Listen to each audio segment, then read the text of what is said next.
I am live. Hello, everybody. Oh, sorry, I kept pushing it back because I ended up taking my little Nikki for a walk. Or Nikki. Oh my god, my old family dog, my last family dog's name was Nico. It's funny. I was like saying his name instead. That's weird. Anyway, yeah, Zeke. I had to take him, and then I just got behind. But how's everybody doing? Hi, Susan. Hi, Cuffy. Hi, Kim. I tried to say hi in the chat, and it rejected my comment. Or like when I was getting ready, I was like, "Hey guys," and the chat or YouTube thought it was spam. It got rejected. I've been getting so many of my messages get rejected. That's why I will say this again because I'm still like periodically get blamed for like removing comments. You guys, I do not remove comments. Only certain ones that are just like coming in here or not the purposely just to attack somebody. But like if they're just have a different opinion, no. But YouTube does it. They do it to me. Ugh. Hey Cassie. Hey K girl. Hey Kim. All right, guys, I might just get started. I might just jump right into it. I always like fight in my head though because it's like, should I wait for people to come in? But this will get re-uploaded, so everybody could rewatch it. I might just jump right in, and I'm debating, you guys. Okay, so should I include? I was debating if I should. Well, let's see how long this takes because I was debating if I should do the call log, go over the call logs too today or just do this. But let me just see how long this takes to read through. So I'm going to read Taylor Schabusiness's um, incident reports from jail. So it's 54 pages. So everybody is familiar with who Taylor Schabusiness is, right? And if you're not, go click on my after this video, or if you want to do it before the video because you want to get familiar before you watch this, click on my Taylor Schabusiness um playlist. It's got all of the interviews, body cams, everything. But basically, she freaking murdered her ex-boyfriend slash friend, beheaded him, basically, R'd him in, after he was gone, chopped. Oh, it's horrible what she did. It's crazy, but she's just cuckoo, not right in the head. She's the one that attacked two lawyers. We watched those where she attacked, even in cuffs, and then the one where then they had to roll her in and like a wheelchair things so she could be strapped down. Is All Sane here? All Sane loves freaking Taylor. Like, I mean, this case. All Sane, hold on. I gotta message him because he can't miss this. I can't believe I didn't think to hold on. You don't want to miss this live. Hold on, I forgot to message him. I haven't seen him around in the last couple lives, huh? There's an echo. Oh, Mr. Echo. Okay. So yeah, crazy. Let me hold on. Let me just share a picture just because there are some people that might not be familiar with who she is, which I know that because like when I do a Taylor video, some people be like, "Who's that?" So hold on. Let me just share a picture really quick and then we'll go right into it. So 3 minutes, cool. Let's start 5 minutes in, good to go. Okay, so hold on. Let me bring up this picture real quick. Taylor Live. All right. Okay, so here's here's a couple pics. So let's go over these really quick. Oh, she cried. Just looking at her makes me laugh for some reason. And then after this, I'm going to read. I was going through some of the reports, incident report, or no, some of like the other reports, like about when it happened, all the statements and different things that happen when when they arrest and when you get all the documents. And I was skimming through them real quick when because I ordered the files, and I remember I didn't actually read all through them on my video, so I was skimming through to find maybe some interesting things to talk about. And I have like 3 screenshots of just like interesting things that I clipped out of or screenshot of some of the documents that I thought was kind of interesting. Not too much, just 3 quick things. So I'm going to go over those too. But this is Taylor. Look at her hair. Is Jeff here? Look, the collector here. So this is Taylor. Oh my Lord. All right. That's Shad. That's the person that she killed. Okay. Crazy. Okay, yeah. Let's do this.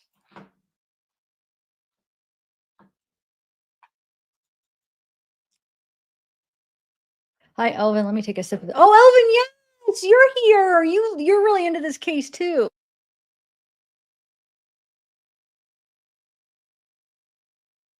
All right, here we go. So this is gonna be to October 14th, 2023 is this incident. So I'm just gonna read the times as we go. Incident time 21:05. So that'd be 9:05, right? Um, so 9:05 p.m. Okay, so approximation. Okay, here we go. This one incident type, informational employee on duty, yes. Reported to law enforcement, unknown. Um, okay, so it's on 10/14/23 at approximately 9:05. I, Sergeant Felt, was performing my duties as PHI. Oh, that's redacted, right? Hold on though, 1 second. I just want to make sure my audio, yeah. Some of the stuff is redacted. In the end, it shows like what these codes mean and why they're redacted. Like, look, I'll show you. I think it does. Yeah, PHI, protected health information. So that's what PHI means when we see it. And then when we see med health is medical health. And you have, yeah. So, okay, sorry. Just wanted to, so that's what those is. Sorry, guys. Okay, we're starting now. Okay. So I was performing my duties as redacted second shift sergeant. CO Starwater informed me that inmate Schabusiness, Taylor, was requesting toilet paper from staff. I approached the front of redacted. Inmate Schabusiness approached the cell door. Inmate Schabusiness pointed to a tube of petroleum jelly outside her cell on a window ledge. Um, Inmate Schabusiness stated, "Can I have some of that?" I asked why she wanted the tube of petroleum jelly, and she immediately turned around, pulled her pants down, and inserted one of her hands into her anus. I informed inmate Schabusiness that her actions were highly inappropriate, and I immediately left the redaction. Med Health, so is redacted. After informing Captain Rodriguez of the incident, inmate Schabusiness pressed her emergency call button again, requesting toilet paper. I directed CO guys to take care of the task as I felt it would not be helpful for me to continue to respond to inmate Schabusiness's needs. End of report.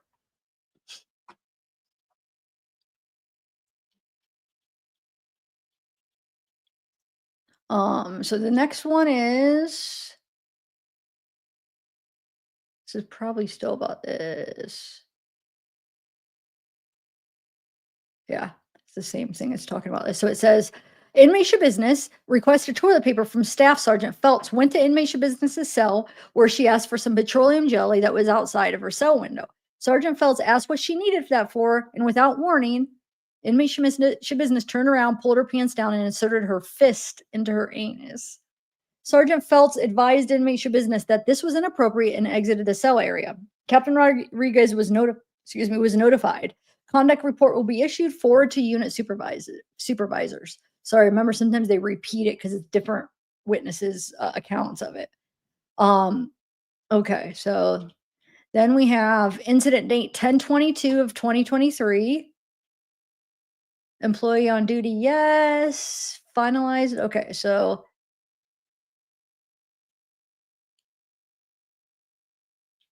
on 10/23, October 22nd, 2023, ICO Peyton was directed by Captain Rodriguez to assist with a strip search. Inmate Schabusiness Taylor, for potentially something, this redacted medical health info. So he was asked to basically strip search her for some kind of medical purpose. Sergeant Rodriguez conducted the strip search while I stood in the back to the redaction shower area. That like, what can that be that short? Look, I stood in the back to the blank shower area. It's probably women's or girl shower area, right? Anyway, No contraband was found. Schabusiness was then escorted back by Sergeant Rodriguez and myself back to her cell with no further issues. That's right. Remember when I got all those other files with the well, my playlist with the body cams and all of that stuff when I went over, when I cut, diver basically with the interviews and all that stuff. Remember how there was so heavily redacted? This place loves to freaking redact the crap. Do you remember they'd have these squares and they'd redact like so much stuff? I forgot about that. Because look, that can't be anything really. I mean, that's probably like women's or something. Okay, or like girl shower or something. Hi, just as I am. And real quick, while I have you guys all there, um, I started a new Patreon, which I didn't realize I was allowed. I've been allowed to redo my Patreon. Like I read the rules. Like, yeah, you just have to get it okayed again. So anyway, but I did change the name, Peeping Ears, because the whole purpose of why I wanted to do it, because well, K Court gave me the idea, is because those so the Paul, and if you guys were following Paul and baby girl's jail calls, where there was some that wouldn't be necessarily like appropriate for YouTube. It'd be like a Patreon type a content, because that's what Patreon's for. It's for stuff that's usually people use it for stuff that isn't really appropriate for YouTube. You put it on your Patreon. So because they have more lenient rules because they're not ad based. You know what I'm saying? So like I think YouTube's so strict because like ads and stuff. So they have to be like ad friendly. Well, with Patreon, it's not like that. So you pay like a fee to become a Patreon. And so I'm gonna put those calls that weren't YouTube appropriate. I'm going to put them on the Patreon. And then of course I'll use it for other things. It'll be my Patreon. So whatever else, if there's any other, things I want to put on there. So yeah, that's up and running. It got okayed, guys. So yes, join if you want. I'm going to put the first call on there either tonight or tomorrow. It'll be on there by tomorrow. Okay. All right. Just want to let you know. Okay, so informational staff were directed to conduct a strip search. No contraband was found on the strip search. DOC 142 was filled out. Video footage shows the IM putting the spork in her pants. So the inmate, so she was putting the spork. Taylor was putting the spork in her pants. It does not show what the inmate does after. Inmate states she didn't have the spork anymore. Inmate did not state if she, and then redacted. So what did she do with the spork? I don't know. I don't know. All right. Inmate Schabusiness was believed to have a spork in her cell that she had from a meal tray. Strip search was conducted, yielding no spork. Camera footage was reviewed as well, forwarded to unit supervisors for their information.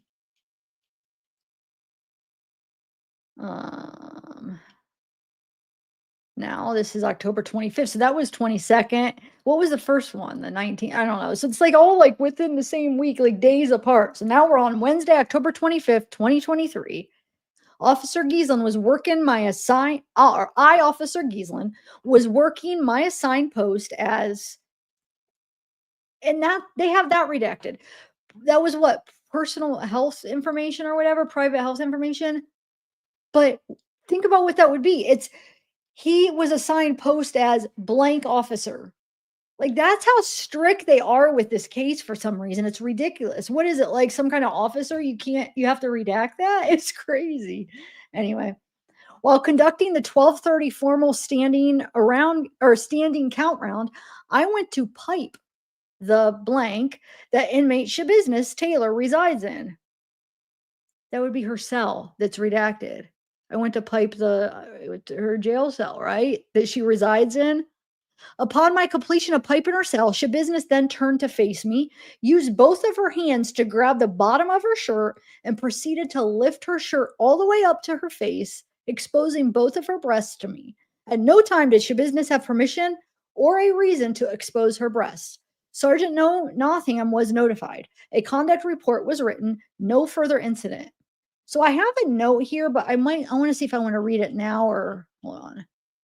Yeah, let me just show this note. So I was looked up because they said piping. I'm like, what does piping mean? Because it says I went to pipe where she lives or her cell. I'm sure that's what's redacted, where she stays.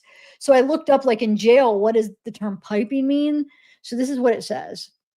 I mean, there's an interesting thing that will be interesting when you see one of the other incident reports of why she may have done something else. That why I looked up what piping was, and it had like some information that made me realize why she may have done something else that comes up. I don't know. That's why I was debating if I wanted to read this now but I'll read it now, and then when it comes up, I'll ask your opinion. Okay. I always forget. Okay. So piping a jail cell, multiple interpretations. The term piping a jail cell can have several meanings depending on the context. Installing or modifying plumbing, it can refer to the process of installing or modifying the plumbing system within a jail cell. This could involve installing new fixtures, repairing pipes, or adapting the existing plumbing to meet modern standards or address specific issues like preventing clogging or inmate manipulation. Using piping for communication or transferring contraband. Inmates sometimes use, and that's obviously not what she's doing, the officer, when they went to pipe the jail cell, she's not doing that. This is what inmates would do. Okay. Anyway, so so using piping for communication or transferring contraband. Inmates sometimes use the waste pipes in older jail cell designs for communication between cells on different floors. The waste pipes. By draining, so listen, by draining the water from the toilets, inmates can use the pipes as an amplifier to talk to the others. This is sometimes referred to as toilet talking. The same waste pipes also can be used for toilet fishing, where notes, kites, or contraband are tied to a line and flushed down another inmate who catches the item by stuffing something into the toilet to retrieve it. Using such methods to pass contraband or communicate unauthorized messages between inmates can result in disciplinary action. As a slang term, while not a widely recognized slang term, in context of jail, piping can have other meanings, but that's not what I mean. Piping, they must have been going to fix her pipes. But like I said, they pointed out something interesting about how if you drain the water from the toilet, you could talk through the pipes, right? But you have to drain it because with the water in it, you won't be able to hear. So that I'm glad I ended up looking up because I'll show you why. No, maybe not. I mean, it might not be the reason she did it, but like then flush down like different things down the toilet. You like tie it onto something and that's kind of interesting. I feel like I've seen that in movies though. Um, but anyway, I guess I'll read the rest of it. The slang term in context of jails. Piping can have other meanings in general slang, such as to be quiet or pipe down, to have sexual intercourse.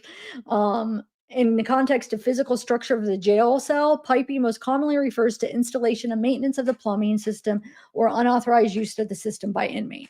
Okay. Additional inmate exposed her breast to staff member, proper documentation and notification made by staff, conduct report issued. So remember what she freaking did up here. She did that while Officer Giesland was doing the piping. She freaking when he was finished, she freaking turns to face him and pulls up her shirt, exposing her bare breast. Oh my God, she's just too much. Okay. Officer Giesland was performing her duties and conducting a count while working on the blanket and inmate Schabusiness lifted. Oh, it's a her, yeah.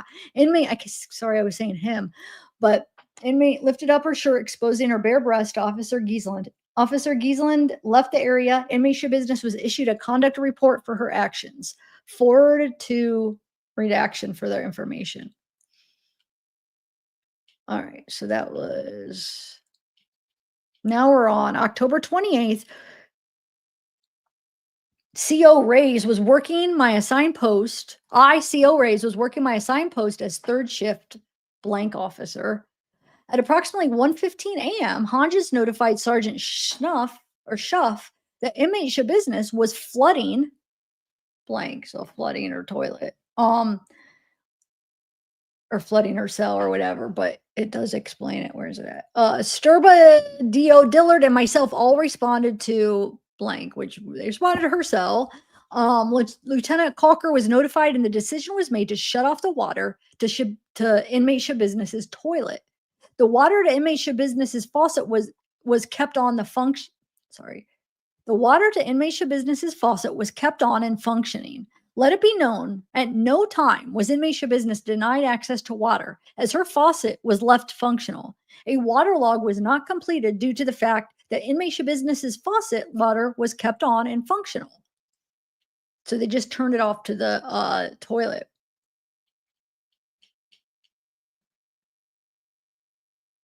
Taylor was flooding her cell by repeatedly flushing her toilet.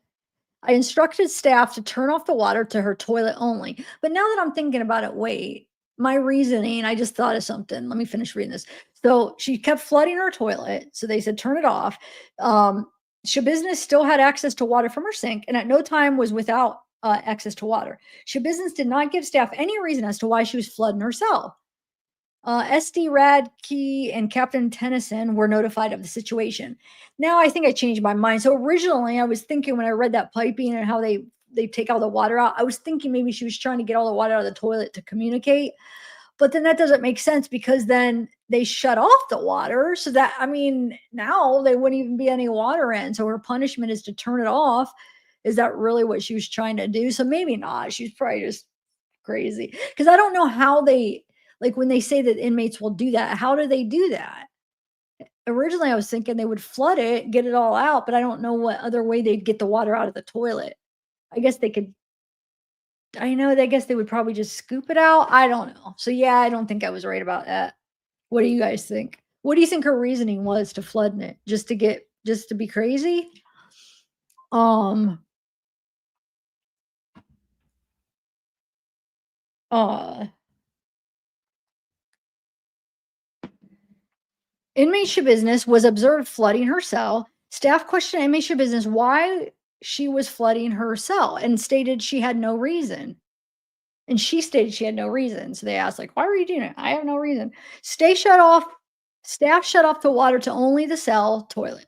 Inmate Schabusiness still had access to the drinking water in her sink. Water was turned back on the next day to the toilet. Austin, yes, you made it. I can't. Austin loves this case. That's why I didn't you say Austin loves this case so much? I remember what you said, Austin, when we were talking about like what you would wish, or like if you had one wish. Remember you said something about like doing an interview with Taylor would be your wish or something like that. I just remember it sticks out in my head. Like, do you could wish for anything? And you said something about an interview with Taylor Schabusiness.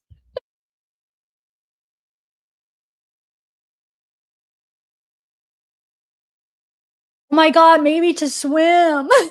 You're right, Hungarian gypsy.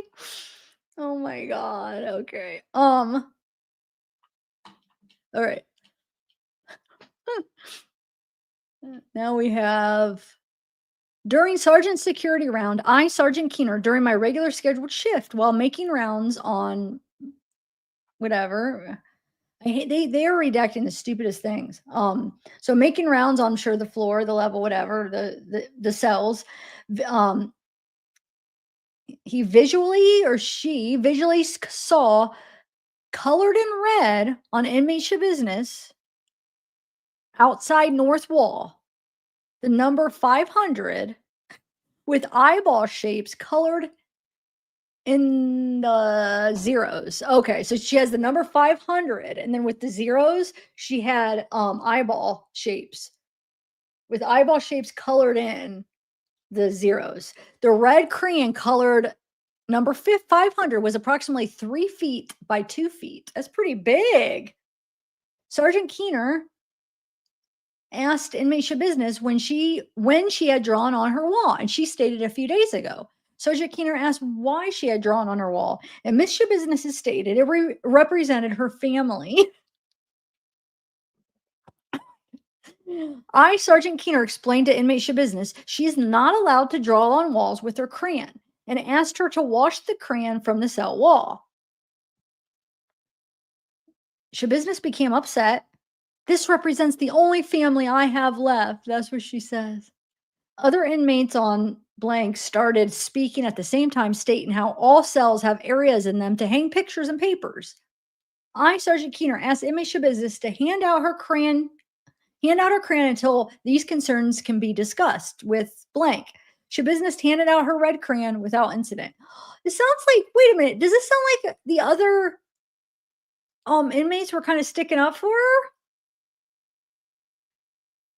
Because he said that they started, other inmates started speaking at the same time, saying how all cells have areas to hang pictures and papers. Like maybe saying like, well, look, we're allowed to hang pictures, so why, like why can't she draw? That we all have areas. Is that what they're saying? Maybe I don't know.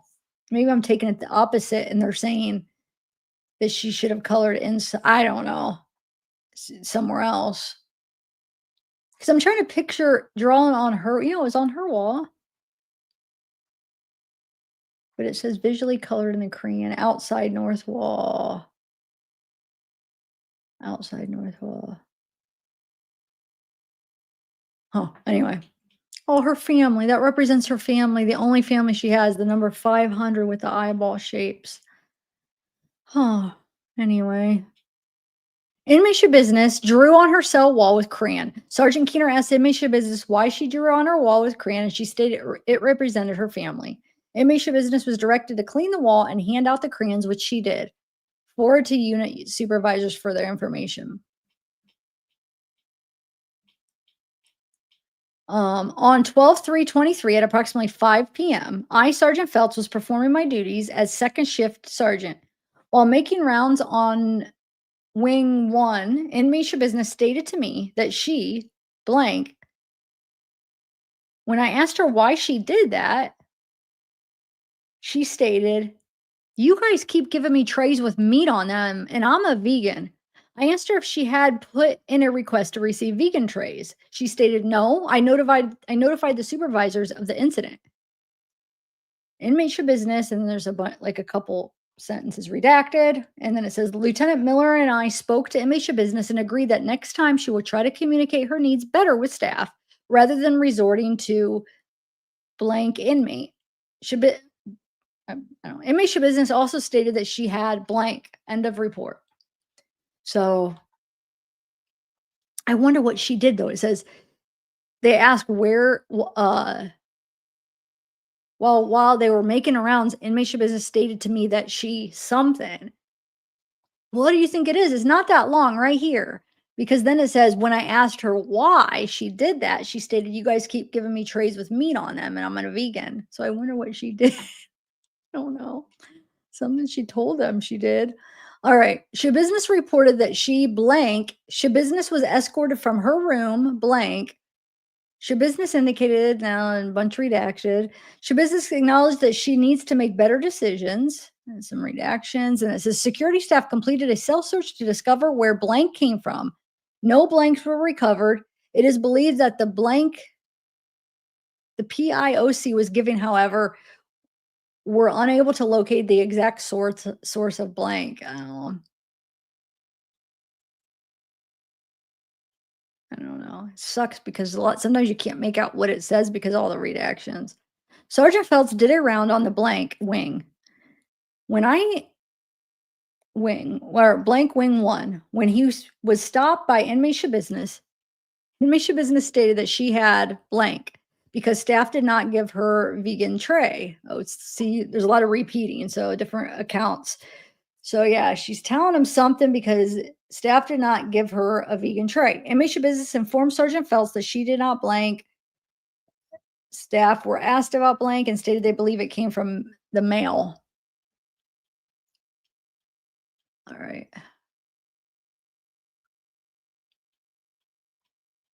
On the above date and time, I, Officer Adams, was working my assigned post as Sea Patrol. I was directed to report to blank to take Inmate Business on a blank with CO Lore and Sergeant Werner. And then we got a few sentences, few lines redacted. Inmate Business refused to sit down while waiting. So CO2 Lore stood on Inmate Business's left side, and I stood on her right side, each of us securing one of her arms. Approximately 10 minutes, we were asked to take Inmate Business to the med health. So something is redacted. As we were escorting her to the med health, Inmate Business began to make comments about people sitting in the waiting room stating, "Look, it's effing Santa Claus." She says, "Look, it's effing Santa Claus. We got effing Santa Claus sitting in the waiting room. You don't see that? Maybe he's just an elf. What the F?" I gave inmate Schabusiness a directive to be quiet, to which she complied. When we entered, and then there's a bunch redacted, we then escorted inmate Schabusiness back to the blank. Inmate Schabusiness again refused to sit. So CO Lore and I continued to secure each of her arms. It was at this time that inmate Schabusiness dropped her right shoulder and attempted to shove me into the wall, making contact with the left side of my body and the arm, shoulder, and ribs. I bumped into the wall, which was on my right side.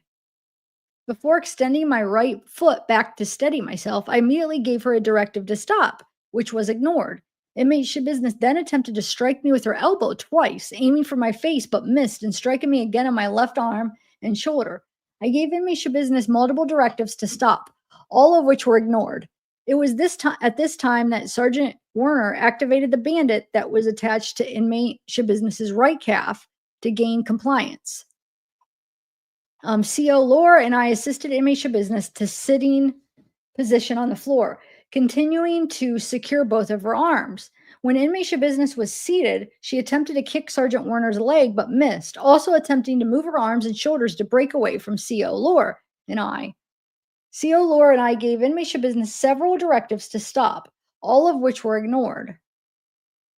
Sergeant Warner activated the bandit again to gain compliance from inmate Schabusiness. Inmate Schabusiness complied and stopped kicking. To prevent inmate Schabusiness from attempting to kick him again, Sergeant Warner placed his foot on the chain that connects inmate Schabusiness's leg restraints. Sergeant Warner then notified Lieutenant Rawls that inmate Schabusiness was not cooperating with staff at this time. There's redaction. Shortly after Fond du Lac City, I don't know, is that how you spell? I don't know how to say that. So the police arrived to assist as well as Lieutenant Rawls.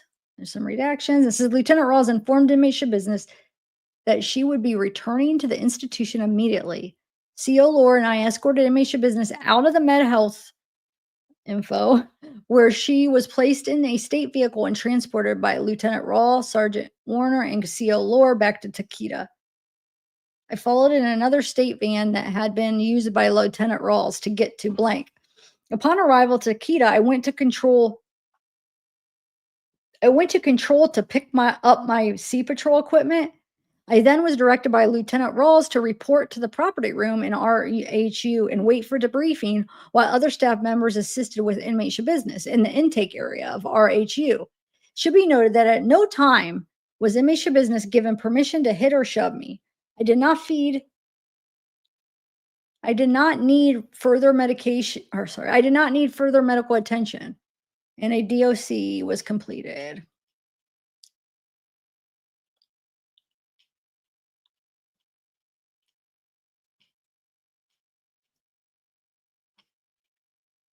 At 12/9/3, 12/9/23 at approximately 3 p.m., I, Sergeant Phelps, was contacted by Captain Lambrecht and told to set up an med health info for inmate Schabusiness, who would be going into control separation after being assaultive towards staff.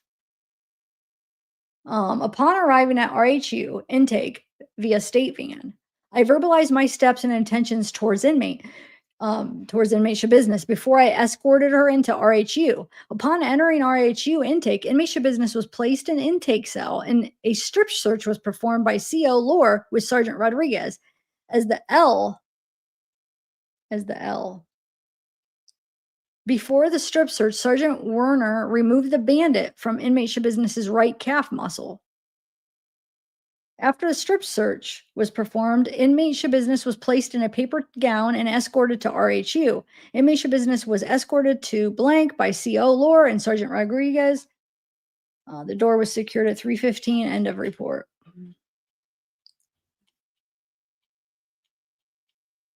On December 9th, 2023,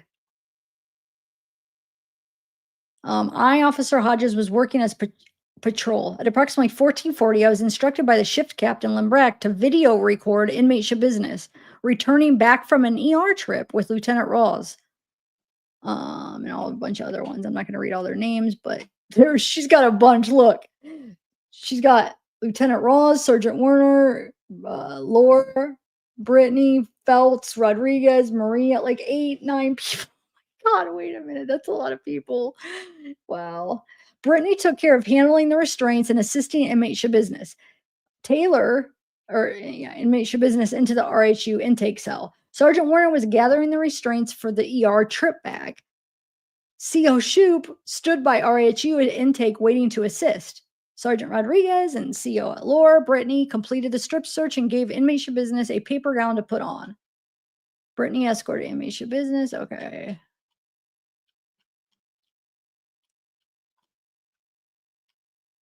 On December 9th, it's the same. Let's read it. It looks like it's more. So, while on blank with inmate Schabusiness, Officer Laura was in blank as a 3-person escort with a bandit. Officer Adams securing the upper right arm and myself securing the upper left arm. Sergeant Warner was also in the room on standby with the bandit. While blank, I felt inmate Schabusiness pull to the right toward Officer Adams. I immediately tightened my grip on inmate Schabusiness's left upper arm to gain better control and stop Schabusiness from pulling towards Officer Adams. Officer Adams gave inmate Schabusiness multiple directives to stop resisting, which there was still resistance. At this time, Sergeant Warner activated the bandit, and CO Adams and I brought inmate Schabusiness safely to the ground in a seated position. I observed Sergeant Warner securing inmate Schabusiness' legs towards the ground by standing on the chain of the leg irons. At this time, Sergeant Warner asked inmate Schabusiness, "Are you going to cooperate?" Schabusiness would not give a direct answer to the question, and a few moments later continued to try to pull away from Adams and I. At this time, Sergeant Warner activated the bandit for a second time to gain compliance of inmate Schabusiness. We then made the decision to keep Schabusiness seated on the floor for everybody's safety. Sergeant Warner called the supervisor at Takeda Correctional Institution to inform them of the incidents that had just occurred, and we were told that a supervisor was on their way to blank to assist. A few minutes passed, and 2 blank security arrived to the room along with approximately 5 other police officers to offer extra security by standing by. While later, Adams and I brought Schabusiness to a standing position and placed Schabusiness in blank. Lieutenant Rawls arrived to the scene moments later. Schabusiness was then released from the blank and escorted back to the state van by Adams and myself. Schabusiness was then transported back to the institution by Lieutenant Rawls, Sergeant Warner, and myself.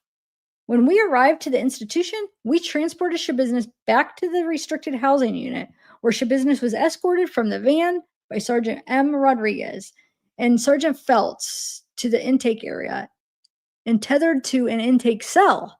I assisted M. Rodriguez and Feltz with the removal of leg irons in the bandit and securing the arms and legs, along with the removal of the transportation waist belt. Schabusiness was directed to enter the intake cell, and once secured in the cell, the cuffs and tether were removed. I was then instructed to conduct a strip search on Schabusiness while M. Rodriguez searched the clothing that was removed. Once the strip search was completed, Schabusiness was given a proper gown and shower shoes, and was cuffed with a waist belt by M. Rodriguez, while Feltz and I secured Schabusiness's hands.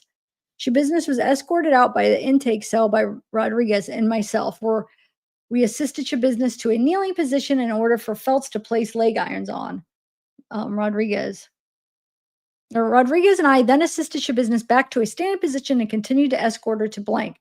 When we approached blank, a tether was placed on Schabusiness's left wrist and was assisted to a kneeling position again so Feltz could remove the leg irons and shower shoes, while Rodriguez and I secured the legs and arms. Schabusiness was assisted to a standing position again and directed to step inside the cell. Once the cell door was secured, Feltz and I secured Schabusiness's hands while Rodriguez moved the cuffs and tether. Rawls directed us back to the restricted housing unit, where we were debriefed and checked if everyone involved was okay. At this time, there's no further incident.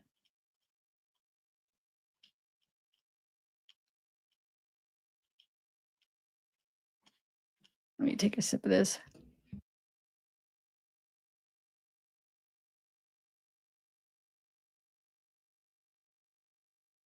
Okay, so on the above date and proximate time,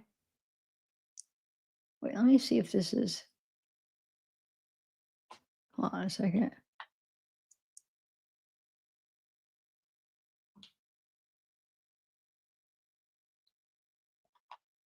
Is this? I guess this is the same thing. Let's see.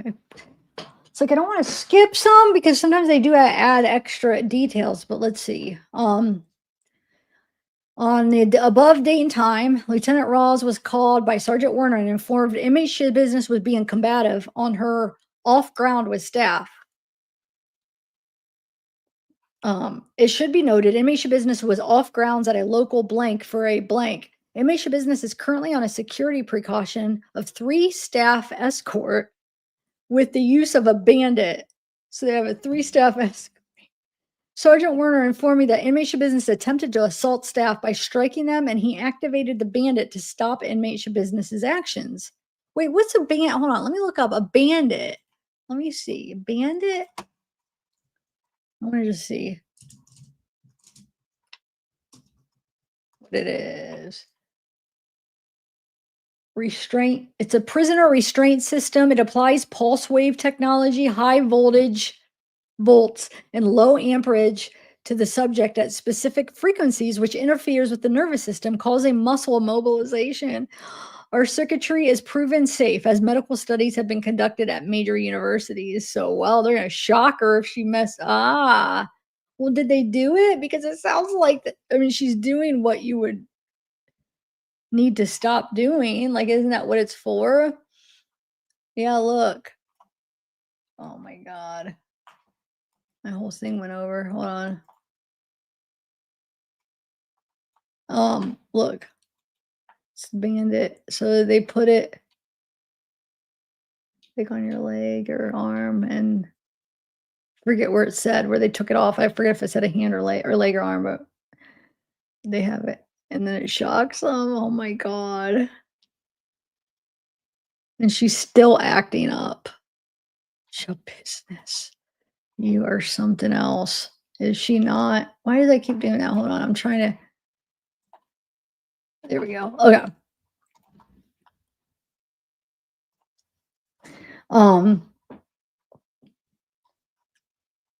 So he activated so he did. He activated the bandit to stop inmate Schabusiness. Inmate Schabusiness was initially compliant.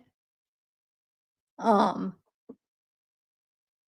yeah, so when she tried to assault them, then he activated it, and then she was initially compliant after the bandit application. And when staff attempted to assist her up, she again attempted to assault staff by kicking them. It was at this time that he again activated the bandit due to inmate Schabusiness's actions. I, at this time, informed him that I would be coming to blank and to escort inmate Schabusiness back to the institution due to her actions. I then informed Captain LeBlanc of the situation currently taking place off grounds. When I reported to the local blank, I walked into the lobby and could see approximately 5 local police officers standing around blank inmate. Schabusiness was in, or standing around the blank inmate Schabusiness was in. I then spoke to the local police officers and informed them inmate Schabusiness would be escorted back to the institution. I informed inmate Schabusiness that she would be leaving the blank at this time and asked if she would comply with the escort. Inmate Schabusiness verbally confirmed she would cooperate with the escort. Once inmate Schabusiness was secured in the state van, I walked back into the blank and blank. I reported back to the van and drove Sergeant Werner, Officer Lohr, and inmate Schabusiness back to Takeda Correctional Institution. Upon arrival back to the institution, we escorted inmate Schabusiness to restrictive housing unit. When we pulled up to the back of the unit, I could see Officer Hodges filming with a handheld camera and Officer Shoup waiting to escort inmate Schabusiness to the strip cell. I informed inmate Schabusiness that at this time she would be placed into controlled separation status for her actions. Inmate Schabusiness was cooperative with staff and complied with a strip search, yielding no contraband. Inmate Schabusiness was provided a paper gown and shower shoes. Inmate Schabusiness was debriefed of expectations while being in controlled separation status and how to elevate her property levels. A debrief was then conducted with staff where no injuries were reported. All staff involved were directed to complete incident reports and offer employee assistance programs. It should be noted that photos of the bandit signature marks were unable to be captured due to the handheld camera being dead, but a video was captured of the marks. So wait, they're talking about like, does it leave marks on your skin when you activate it? Is that what they're saying? It's on, I think it's on her hand or leg. So like, since they activated a couple times, like the marks on their skin, right? Am I understanding that right, guys? Oh hey, Rock, Ajum, Kim, Mr. M, Kate Court, Messapinoza, Alsane, Murray Muncie, Angie Law. Okay. Yeah, I think that's what they're saying. Wow.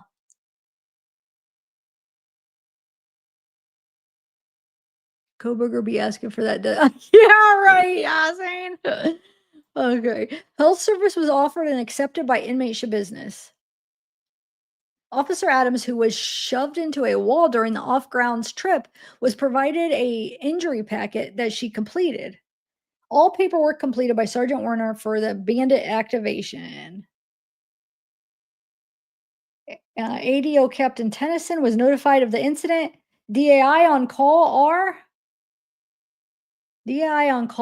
Miller was notified as well of the incident. Inmate Schabusiness was blank. A conduct report will also be issued for inmate Schabusiness. Oh god. Informational staff assault inmate Schabusiness, who currently resides at TCI, was sent out to blank. Inmate Schabusiness is currently on a 3-staff escort off ground with the bandit due to her past behavior. So this is the same thing here, but there's always new things added though, like different things. Think of a word right now. Okay.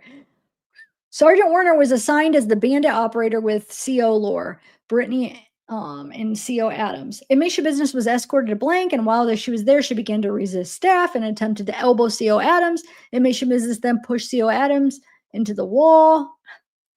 Sergeant Werner activated the bandit twice to get Schabusiness to stop resisting. Werner called TCI and talked to Lieutenant Rawls to inform him about the situation. Rawls notified Captain LeBranc of the situation. LeBranc directed Rawls to respond to Captain LeBranc, notified the police department of the incident, and they dispatched 5 police officers. See, that's a new little detail. They dispatched 5 police officers to the scene. Oh my God. Lieutenant Rawls arrived on the scene and inmate Schabusiness was transported back to the institution. Captain LeBranc notified the security director, Miss Ratke, of the incident. Staff were assigned to assist upon her return. CO Hodges was assigned to video the return of inmate. Schabusiness, or yeah, the inmate Schabusiness. Inmate Schabusiness arrived to RHU and complied with staff. She was strip searched, which yielded no contraband. She was given a paper gown and shower shoes. Lieutenant Rawls advised her she was going to be placed in control status blank. Captain Tennyson notified as well as DAI on call. They were notified basically, and then debriefing was provided for the staff, and all were directed to complete an incident report. CO Adams was given an employee injury pack to complete. Video of the signature marks recorded and logged. Are they just saying like signature of like paperwork that they activated the bandit? So I'm a little bit confused. It might not be marks of the skin. Maybe they're just talking. It might help me out, guys. What do you think they mean by that? Hey, Tiffany. Where they keep saying the marks, they just mean like maybe they had to sign for because they activated the but then why would they need a video of it? That's what confuses me. So if they're talking about they had to sign something because they activated it, you wouldn't need a video, you would have the copy of it. So that's why I keep thinking it's a marks on the skin. Anyway, okay. So they were recorded and logged. All right. I think this, I don't know, let's see. Inmate Schabusiness was on off grounds blank. Inmate Schabusiness blank. Inmate Schabusiness was in the waiting room where she became resistive towards staff, put her shoulder into Officer Adams, attempt to elbow her. Sergeant Warner directed her to stop, or he'll activate the. See, look, now they have this. Look, they have this redacted, but we know they activated the bandit. So, like, why is that redacted now? Inmate Business refused to cooperate with Sergeant Warner's directives, so he did 2 applications, then stopped her behavior. She stopped and then said she was done. And said she was done. Wait a minute. And so they activated 2 applications. Inmate Business then stopped her behavior and said that she was done. So she literally was like, "Okay, I'm done," or something. Sergeant Warner informed Captain LeBranc and at TCI, Lieutenant Rawls was dispatched from TCI to the hospital to assist.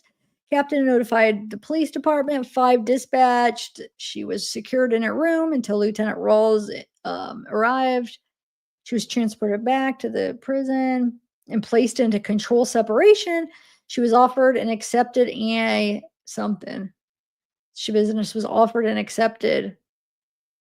Oh well. Photographs of signature marks from blank were captured. Officer Adams was given DOA, blah, blah, given a DOA. Captain Tennyson and DAI on call were notified. Assault entered into SharePoint. Video was downloaded. Conduct report was issued. Business was released from control status at 5:30 p.m. Okay.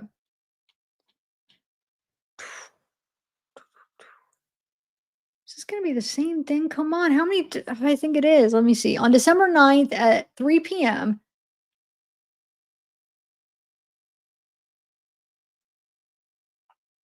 I don't know. I can't tell. I know it's the same day, but I don't know if it's a different time. This might be a different time.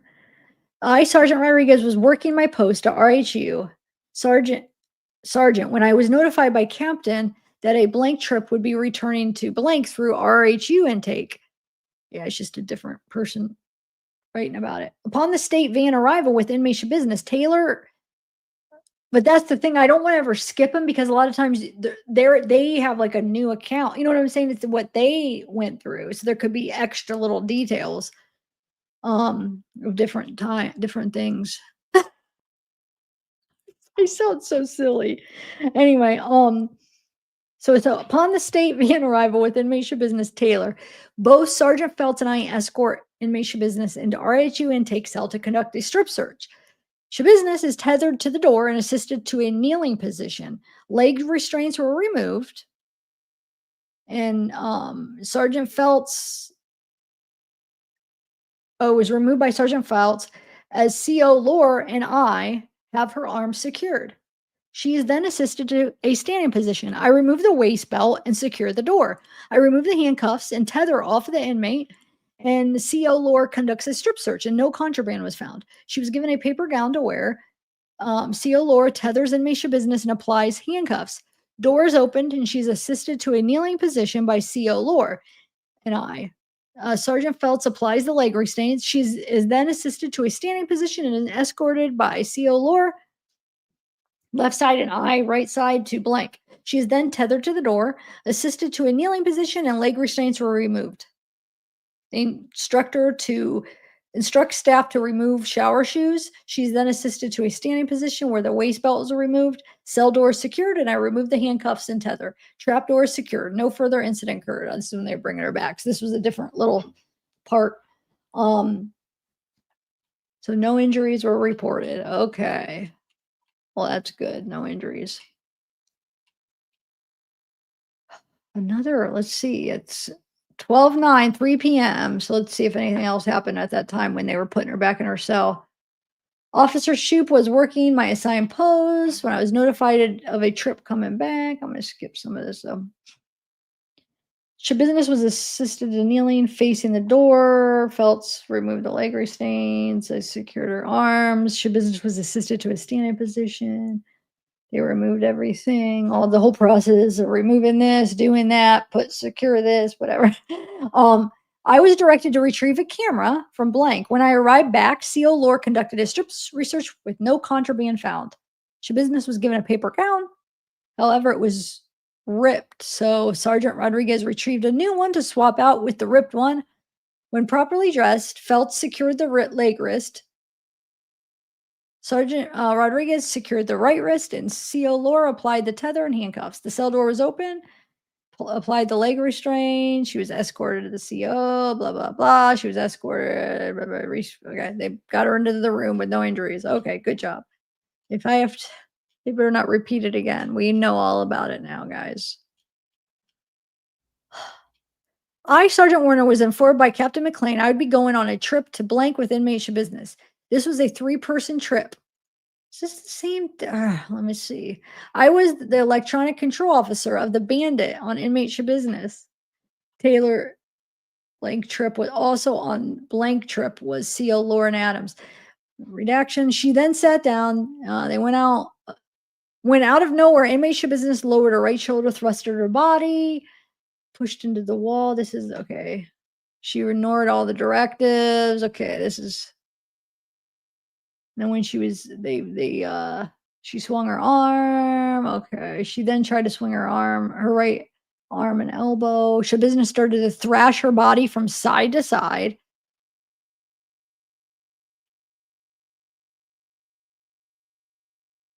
Able to maintain her escort grip on her left and right arm, and then tried to swing her right arm, elbow into Adams. Thrash her body from side to side. Both officers continued to hold on to her. I then activated the bandit, which was attached to her right calf. There you go. Okay, see? Got a new detail there. So that thing was to her right calf. After doing so, both officers assisted Schabusiness to a seated position. When she was seated on the floor, she attempted to kick in my direction. That's a new little detail, I think. I directed her to stop kicking and calm down. Again, Schabusiness attempted to kick in my direction and pull away from both officers. I gave her several verbal commands to calm down, or I would activate the bandit again to gain compliance. Again, she ignored me, so the bandit was activated for a second time. Schabusiness started to yell, "I'm done." See, this did have some new stuff. So they do it twice. She's kicking, so she freaking tries to elbow him. They get her down to the ground. She's kicking. They say, "Quit, I'm going to activate it." They shock her, and then she keeps kicking, and then they shock her again, and she's like, "I'm done." Oh my God. Oh my God. Wait, where are we at?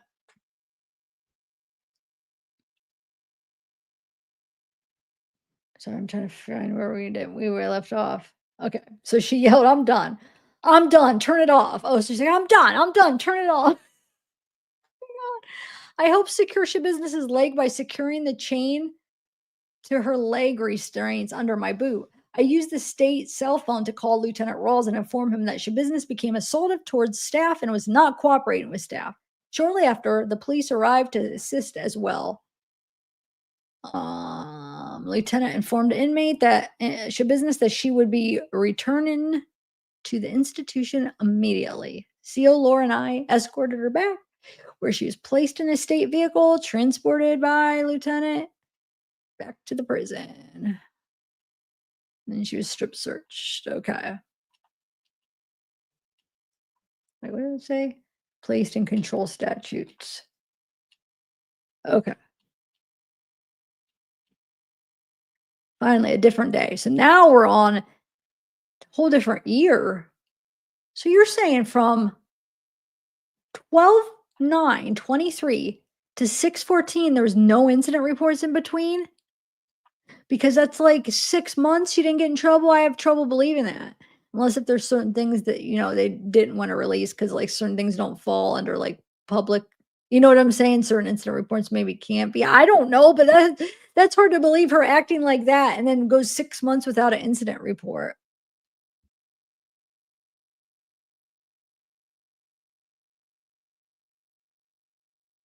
Okay.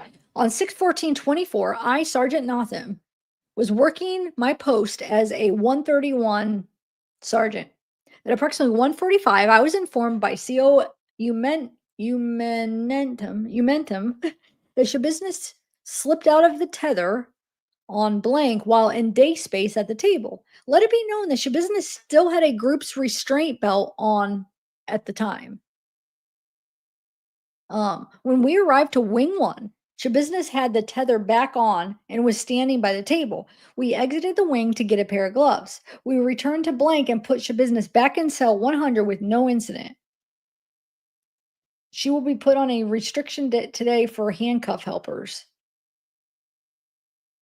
Wait, she will be put on a restriction today for handcuff helpers item to prevent slipping out of restraints. Oh my god.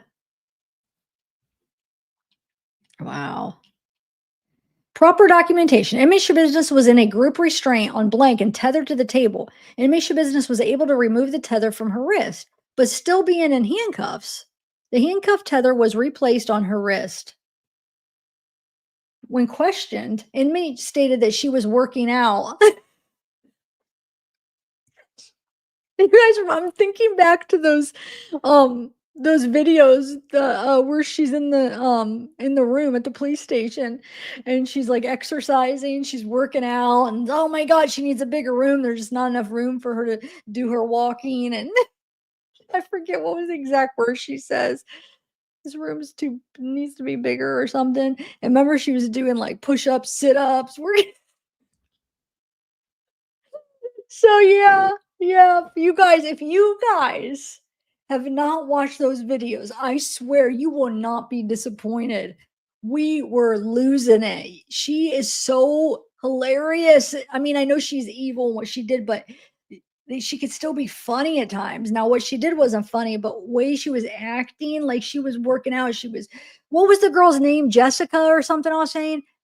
Go to Taylor playlist, and I swear, go to my playlist. You will crack up if you have not seen some of this. Oh my lord. Okay.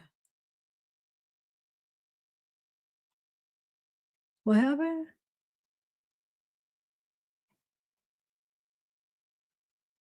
Hey, Fruit Loopy. Mess up a nose. Okay. So she gets out of her tether and then she tells him, "Oh, I was just working out." When they question her, where am I at? Where is? Yep, I was working out. Inmate was placed on security restrictions while being placed in handcuffs. Handcuff helpers are identified to be utilized for inmate business due to little risks. Sergeant Notham observed that inmate business had slipped the tether off her wrist while in blank day room. Inmate business still had on her group restraints. Tether was reapplied and inmate business was placed back into her cell. Inmate business stated she slipped the handcuff because she was working out. Oh my god. Security precautions were placed. Forward to blank for their information. I know I'm disappointed. That's all that we have right there, but I do want to, maybe we'll go, how long have I been? An hour and 3 minutes. Yeah, let me go over the couple other things then. Um, Hey Casey, let me say hi to a couple people. Hey Katie. Yeah, I'm gonna go over a couple more things. I guess I can go over the call logs. And then I'll do the call logs and then I'll do those 3 screenshots. But let me say hi to a couple people here. A TB, Susan. I'm trying to pick people I haven't said hi to yet. Looks like everybody else I have already when I said hi. As far as the people that are chatting right now. Fruit Loopy Fiona. Well, I could say hi to people at twice then. Hey, Patricia O'Brien. Okay. Why isn't she in a mental hospital? The jail one, she shouldn't be in jail. She's a danger. Yeah, I mean, it's true. Oh, thanks, Kim. Hey, Tiffany Molohan. Molohan? Susan. Okay. I know, Katie. Oh, don't be ashamed. I mean, she's funny. Something about her. I don't know. Like, she just cracks me up. now, I mean, I know she's evil and does some evil things, and I'm not disregarding that, but I'm just saying something about, sometimes people are just funny, like something about them doesn't mean they're a good person necessarily. You know what I'm saying? I'm not saying that. I'm just saying she just makes me laugh. I don't know. She definitely, there's some, I mean, she definitely needs help. Mentally, she's definitely out there, but I think she is out there, but I also think a part of it is like she knows, like, for show, but also there's a part that's not. I don't know how to explain it, because obviously there is something mentally wrong. But what's the scuff? Okay, let me do my.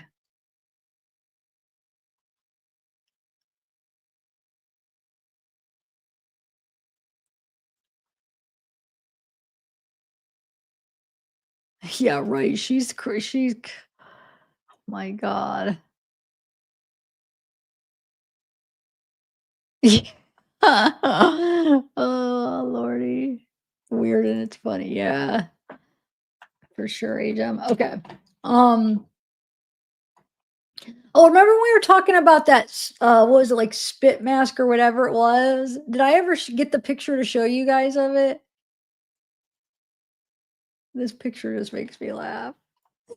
They're in a court. Oh my god. Like, what is she doing? I don't know. Okay, let me.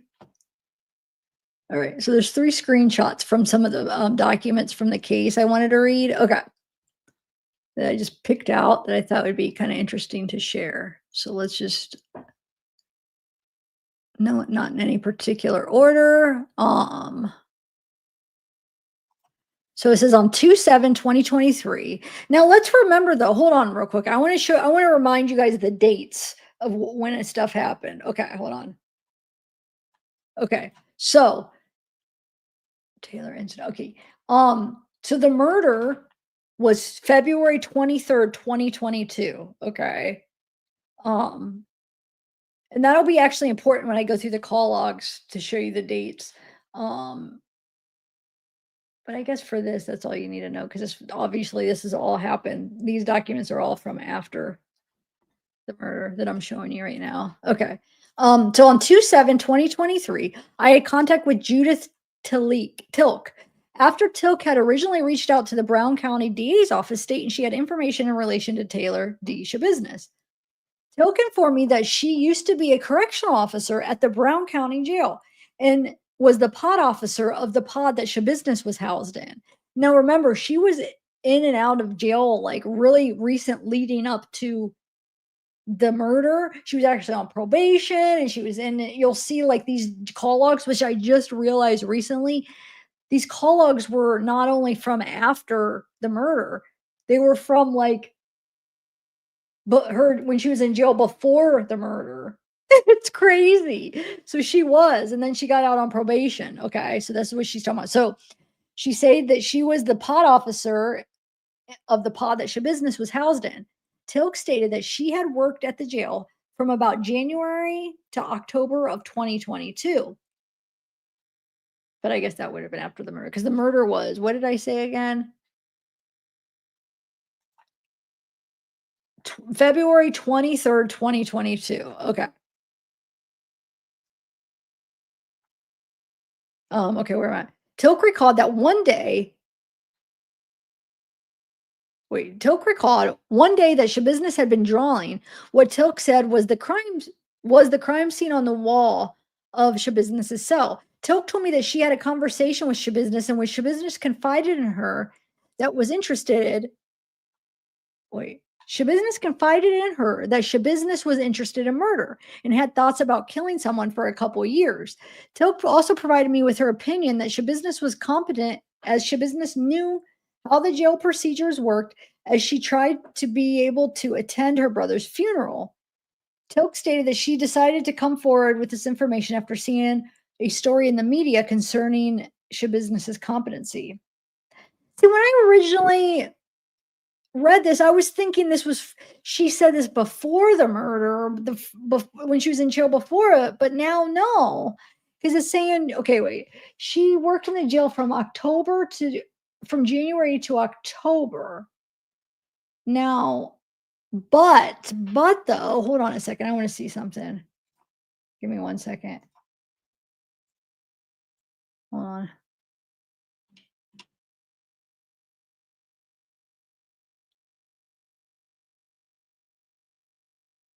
No. Oh,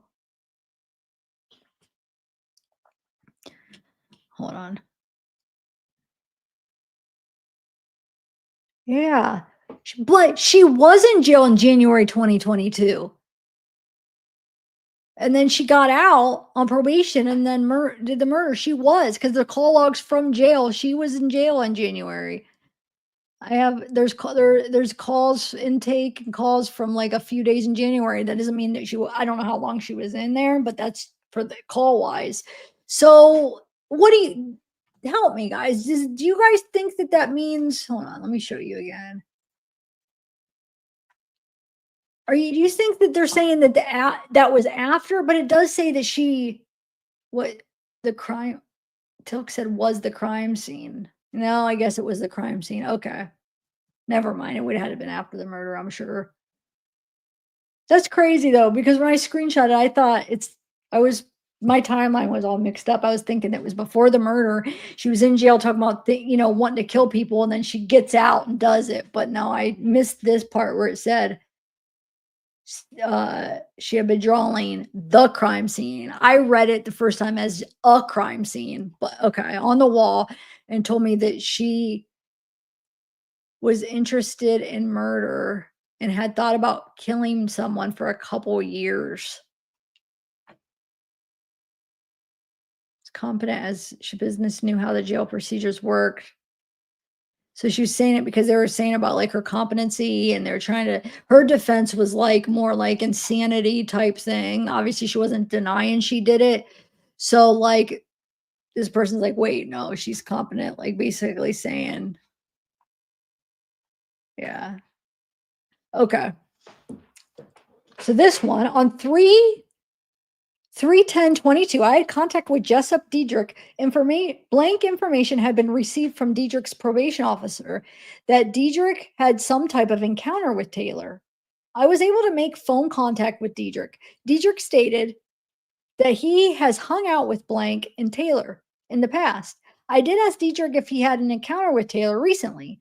Diedrich stated that recently he had been visiting Taylor at her apartment on Eastman. Diedrich would tell me All Diedrich would tell me was that Taylor wanted to have sex with him, but she was acting crazy. So he got out of there. So remember, this is 3/10/22. So this was just, the murder was February 22nd, 2022. So this was less than a month after the murder. So that's why he said that he did have an encounter with her recently, because he hung out with her, right before the murder, it sounds like, or shortly before the murder. So yeah, she was talking about sex. That she wanted to have sex with him, and then so he got out of there. Diedrich would not elaborate on what he meant by Taylor acting crazy when asked. I asked Diedrich if Taylor had choked him or attempted to choke him, and he said that she did not. Diedrich would only say that Taylor was acting crazy, but she did not physically assault him or anything. Diedrich made it clear to me that he had no other information that he wanted to provide. On 3/14/22, I was able to make contact with Blank. A old Samsung phone was found in the basement, and there was no activity on the phone, but it listed its phone number as blank, which came back to being Blank's phone number. Blank acknowledged the number as being hers, and that she has had the number since she was 16 years old. Blank stated that she had known Blank as she used to ride the school bus with Blank. Um, Sorry. I didn't reread that part. Okay, so she used to ride the school bus with Blank while she was in middle school, and Blank was in high school. And Blank had no idea how a phone with her number would be in the basement at the Blank address. Blank stated that she has had several other phones in that past, but did not recall losing or having a phone stolen. I asked Blank if she knew Taylor, and she stated she only knew Taylor had dated Blank in high school, but she did not know Taylor herself.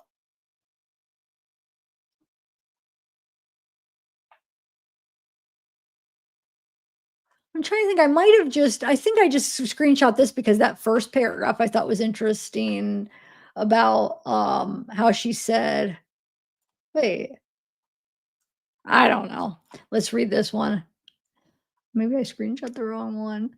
On 3/21/22, I was able to make contact with Nina. The department had received an anonymous tip that Nina was with Taylor in the days leading up to the homicide. Richard stated that she has known Taylor for over 6 months and they first met while working at Hanson Foods together. Richards informed me that the most recent contact she had with Taylor was that Taylor sent her a Snapchat message asking for money.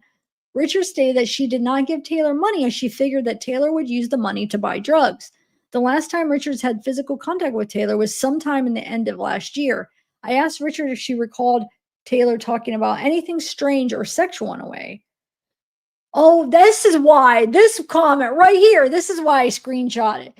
Richard did recall Taylor telling her that Taylor had a fascination with Jeffrey Dahmer. Taylor told Richards that she was attracted to Dahmer, and if he was still alive, she would have written to him. That's why I thought that was interesting. And then I wanted to share so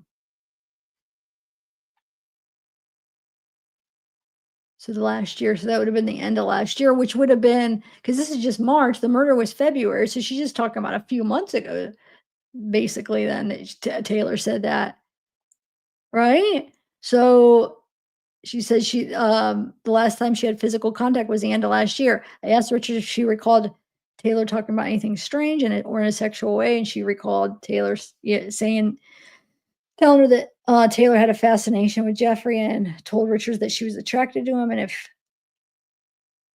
he was still alive, she would have written to him. Okay, so I want to show you that picture. I'm sure you guys have most seen it, but this is that picture. That actually, I think it's in the case files because she has this Jeffrey Dahmer, and she's like, "Oh, like, oh, me and Jeffrey."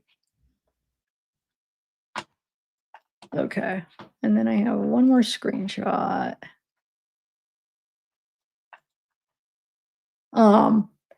Information from phone calls. It is part of my procedure in some of my investigation to monitor phone calls that the suspect in the investigation might have made from jail. It is made clear to the inmate the calls are recorded and monitored, and I do have access to the phone calls. When listening to the call made on March 3rd at 9:46 a.m., so that would have been like a week or so after the murders, to who I believe is Taylor's father, I heard a comment from Taylor that I believe is pertinent to this case. The male caller told Taylor that he wanted to ask her a question. The caller asked Taylor that when she was talking to them and stating what happened, so when she was talking to them, stating what happened, was she still under the influence of meth? Because she figured that she still would be. Because he figured she still would be. And Taylor's response was to pause and then state not really. Taylor made a comment about going on 2 days. Wait, sorry, I can't read that good today. Taylor made a comment about going on 2 days, but it was not clarified what she meant and the topic changed. I attached the recording of the call. So, interesting, huh?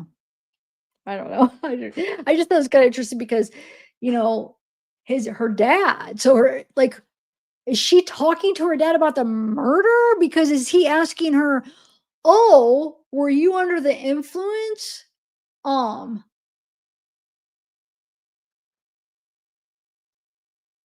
the caller asked that when she was talking to them and stating what happened, was she still under the and stating what and stating what happened, was she still under the influence? So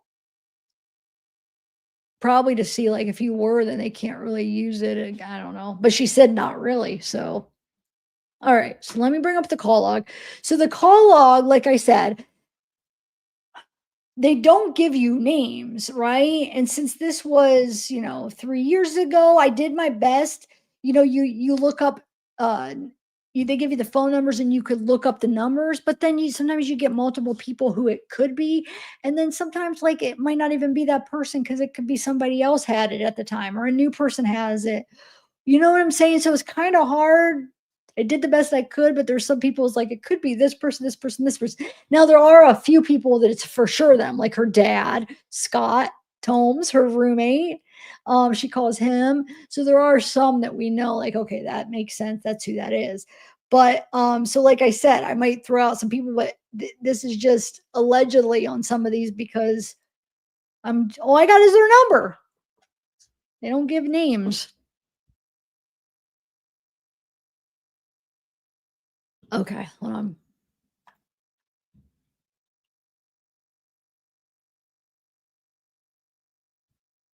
Hmm.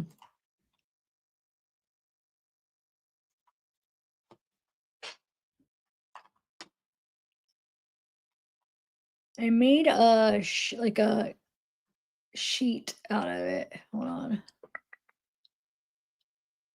Wait. Oh, hold on a second. Dang it. Because I have one that's redacted and one that's not. So I redacted, the one to show without the phone numbers. And I accidentally, when I copied and pasted some of them from the redacted to the redacted, hold on, I forgot to take out the numbers on the last ones I added. Hold on, give me 1 second. And that's only because of YouTube policy, you can't, I don't want to have phone numbers of businesses and stuff. You can. Okay. All right. Here we go. Hopefully you'll be able to read it though, because with the graph, they're like, it's like so small here. Okay. And I skipped some when there was like the same people over and over, but I got most of the chunk. And I won't go through everyone because it's a lot of repeats who she's calling. Like I said, they won't give me the calls, but they'll give you the call logs. I wish I could have the calls. Okay. So what I thought was interesting, when I was originally starting this to look up the numbers, I didn't even it didn't even click, and I didn't even realize until yesterday when I was finishing it up that a lot of these were before the murder. It's like, wait a minute, the murder was in 2022. So they like went, and it's the whole call logs from like her whole time at this jail. So um, I don't know why this says Taylor's dad. I have to erase this.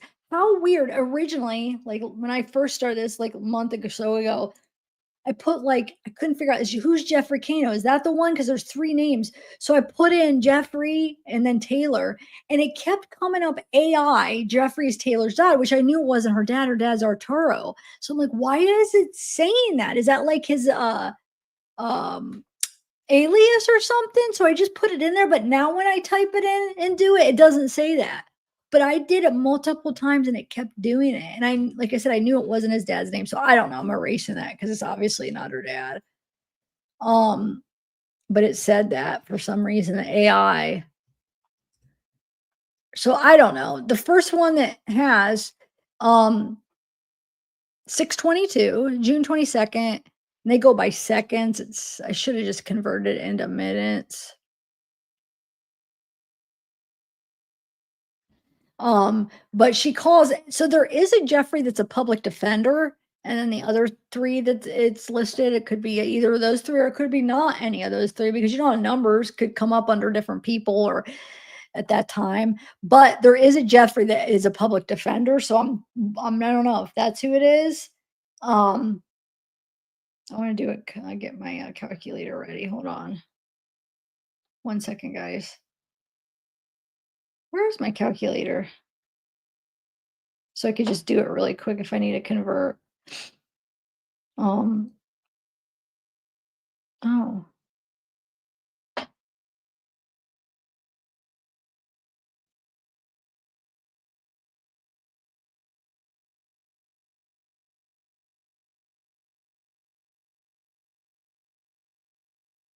okay. So 374 seconds, and then it jumps to August. She calls her dad, but like I said, this was 2 years before the murder, so we'll just kind of speed through these. She calls her dad. She calls that guy again, which I ended up narrowing it down because it's probably him. He's probably the lawyer, I'm guessing. I don't know, a public defender, but take it with like these are allegedly. Now, the ones that it's like her dad, we could almost be sure that's probably not. That's probably accurate. Okay, so she's calling her dad a bunch. She calls her dad a bunch, so they definitely are close. I'm guessing, or well, we saw. So she calls her dad. She calls dad. That Jeffrey. This one I couldn't see, not available. Oh, I had the calculator. Hold on. Let me just see like an average.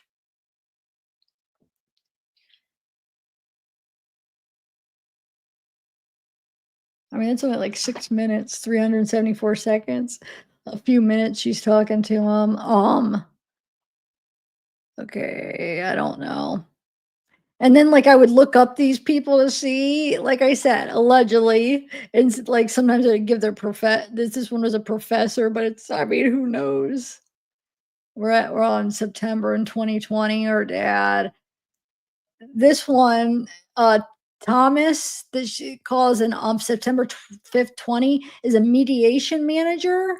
I don't know, or it could also be another person or no, or he's oh, I put up their charges. You know what's crazy? A lot of these people that are linked to these numbers, like I said, it may or may not be them, but a lot of them have like a lot of these almost same type like criminal charges. Like she hangs out with like certain type of people maybe, but I don't know. If it is this person has charges where he has intimidating a victim,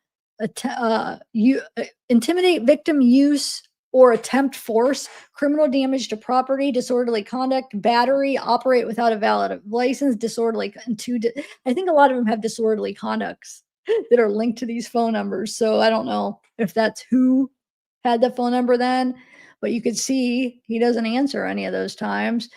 Is it her dad doesn't answer a lot, but he does answer some. So hold on, let me see. No, I want to see how many 900 seconds are divided by that's 15 minutes. So she does talk to him for 15 minutes. Uh, Her dad again, these ones I don't know. Coronado, which this is obviously a family.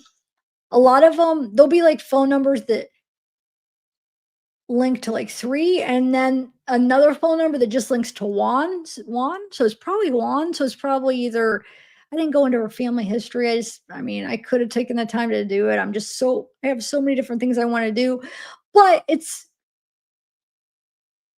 um a good guess that it's somebody in her family right here. It's a Coronado. That's her family. That's her last name. Her last name really isn't Schabusiness. That's a made up last name. If any of you guys know, she was married to a guy with the last name Chabot. Let me show you a picture of him. He was in prison when this all happened. I think he's out now after she went to prison. This is him. Okay. And his last name is Chabot. And so I think it's like some kind of inside joke or something that she actually ended up naming her last name Schabusiness. And his like I said, his last name's not even Schabusiness, it's Chabot.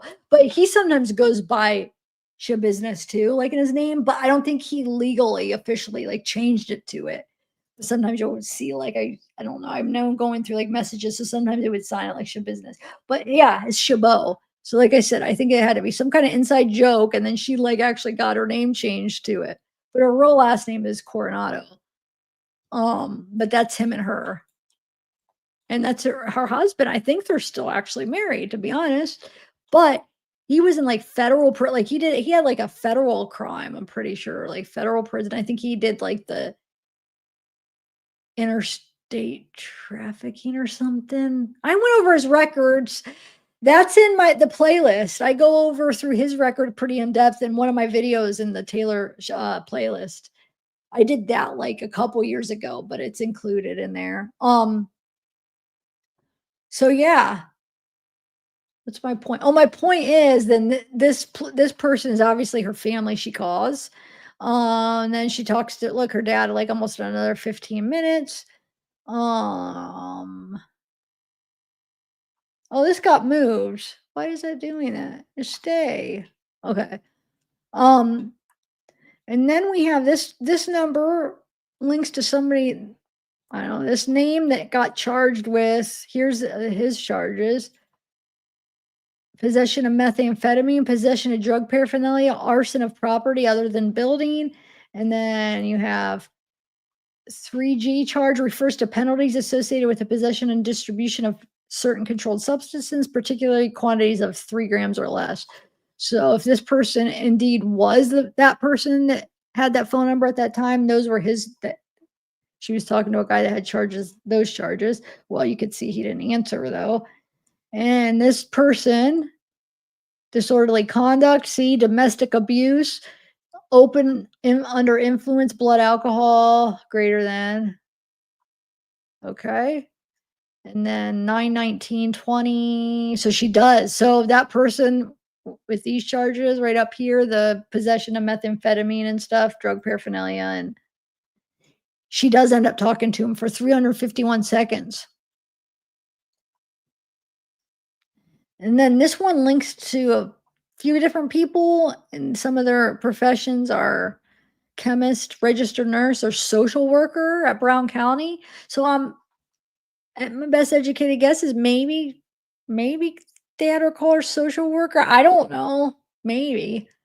Um, this person, uh, disorderly conduct, falsely present non-controlled substances,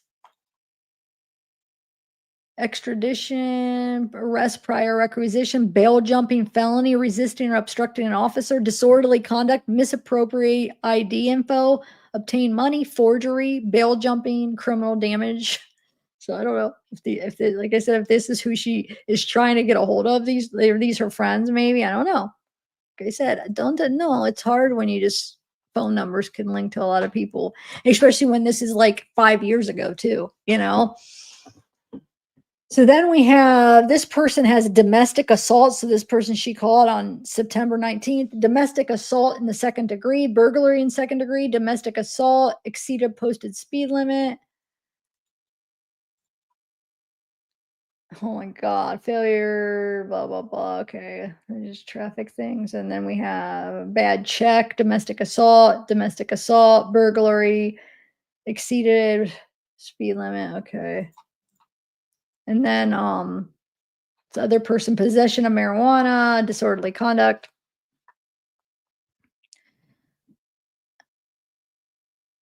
This one's I don't know. This girl has a disorderly conduct too.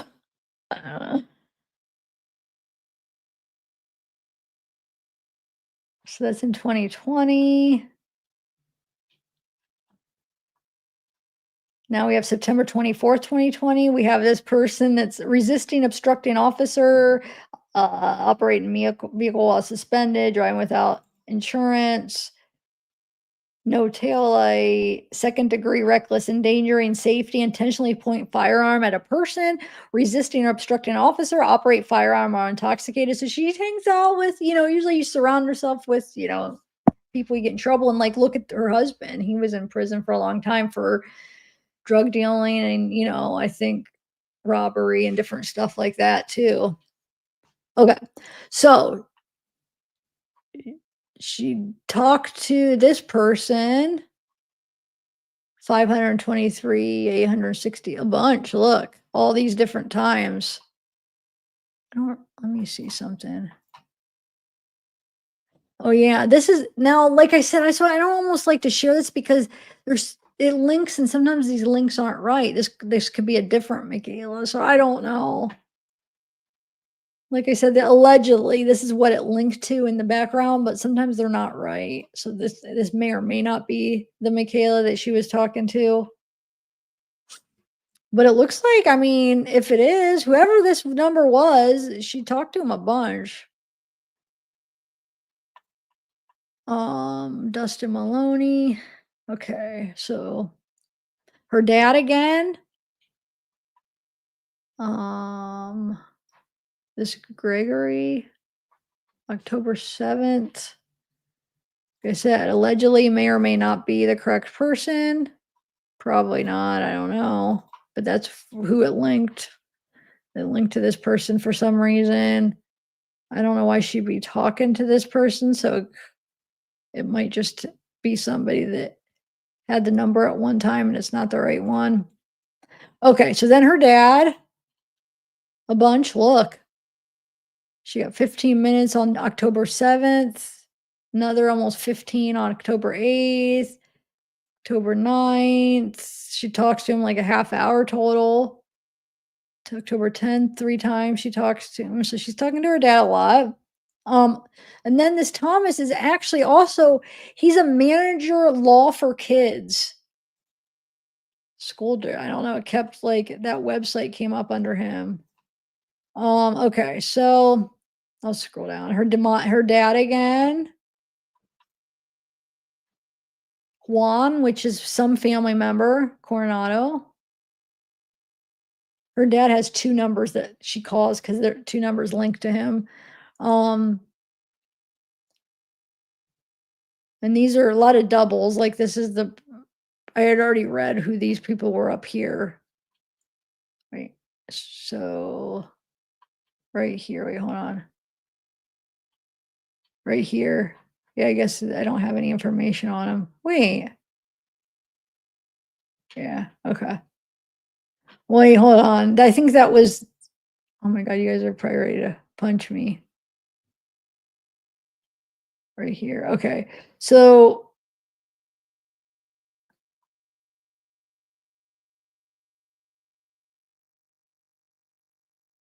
okay. I just wanted to see something.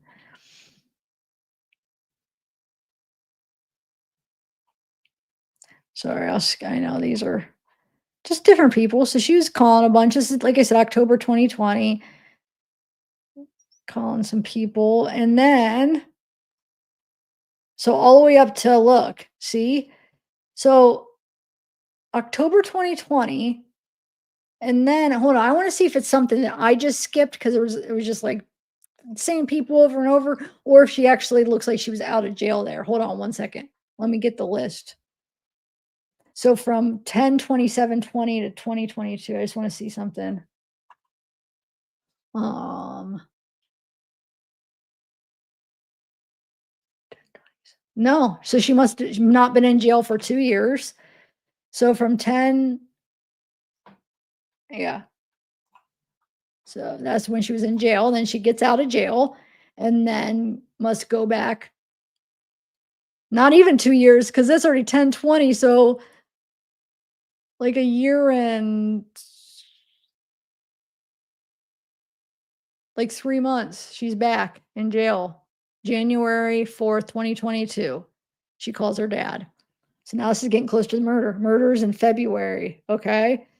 Then she tries to call him again the next day, he doesn't answer. Then she calls our good old friend. I love Scott Holmes. I do, like, we all loved him watching that interview. You guys gotta watch his interview. He was cracking us up too. That was her roommate. That was who she lived with at the time of the murder, Scott Holmes. Okay. So she calls him, oh, January 5th, 2022, talks to him a couple times, right? Okay. So then she gets out on probation. I don't know the exact date, but it looks like it's probably around like January 5th, maybe 6th, 7th, 8th. I don't know. She gets out on probation and she's on probation, right? And I think, isn't she on an ankle didn't gosh, now I'm trying to remember. She had an ankle monitor, right? I think because wasn't it, if I'm remembering right, it's been so long, I feel like since we watched it, but wasn't he talking about how she knew how to get out of it or something? I'm pretty sure she did. I'll say, remind me, did she have an ankle monitor on when she got out? Anyway, so she's out for, less than a month and she murders Shad. Okay. Um, so this is it when that happens. So now after that, the first person she calls is her dad after the murder. Okay. She calls him that day.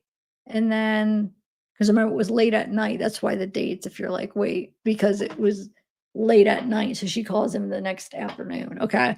And then the next day she tries to call him again. So the next day after she gets arrested and murder. And then she calls him the next day after that, the 25th, and he finally answers. Okay. And then she calls Juan, which I don't know. Juan, maybe it might be Arturo too. Maybe I don't know if Juan is I should do a little family tree if that's like Arturo's dad or maybe I don't know. The numbers just link to Coronado's. Okay. So calls Juan and then she calls that Kano. So 2 years later, right? Remember, 2 years prior, she was calling this number a bunch. Now she calls it again. So it's gotta be maybe it isn't the public defender, because why would she call maybe I don't know, but she calls it again. I don't know who it is. That's just the numbers that come linked, but it could be different people, like I said. You know anything about like looking up numbers. And I actually looked up, I used two different sites to look up numbers to kind of like combine and get, I guess I could have done three, but so then she calls a number that doesn't link to anything. Um, March 1st. Okay, so wait. So after the merge, she talks to, like I said, her dad and Juan. She talks to her family. And then on March 1st, she calls and talks to somebody, I don't know, and then she calls and talks to somebody else, I don't know, question mark, and then she calls on March 2nd, she calls her dad twice. And then Juan again. I forgot to put the amount, so I don't know if she gets a hold of him. I forgot to put the seconds. Here, hold on, let me make this bigger. I'm sorry. Shoot. There we go. And then she calls her dad, 3-2, Scott. So March 3rd is when she finally calls her roommate. So remember, they arrest both of them. And they detain both of them. So I don't know why she waited 3 days to call him, but maybe because she didn't have his number. I mean, I don't know what the reason, but yeah, no, more than 3 days. Cause are you guys following? Is this interesting or not? I know, I wish we just had the freaking um the calls. They're so strict there. Did I say 22nd or 23rd? 23rd, that's right. So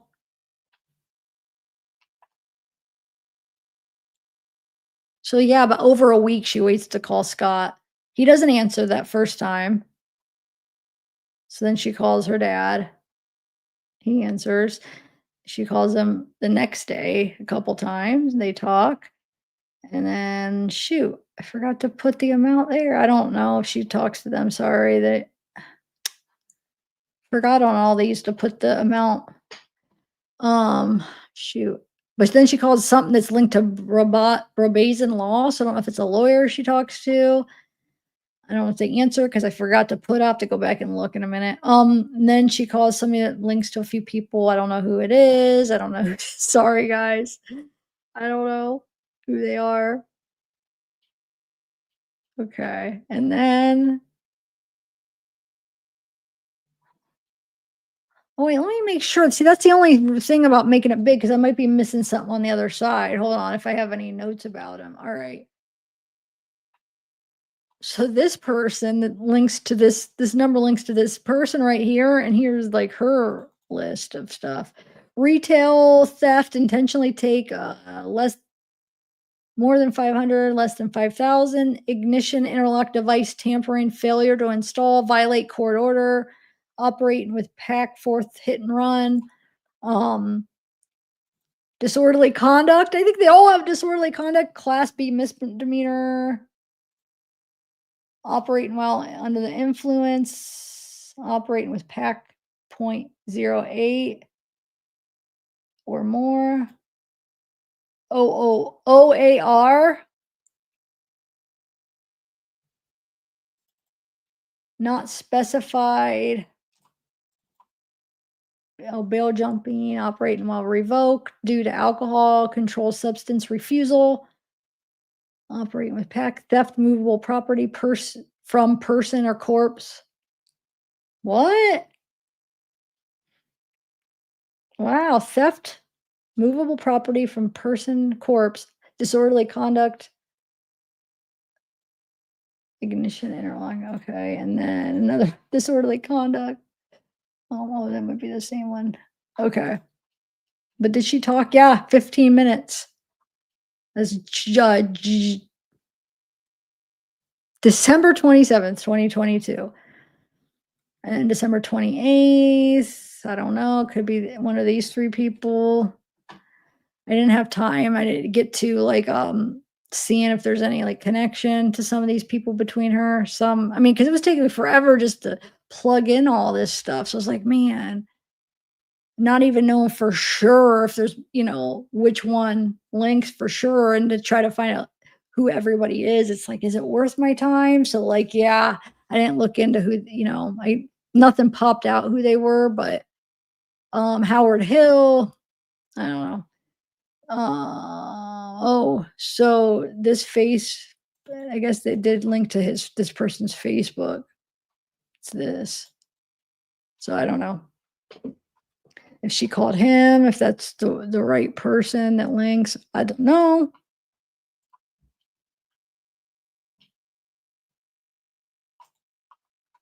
I don't know.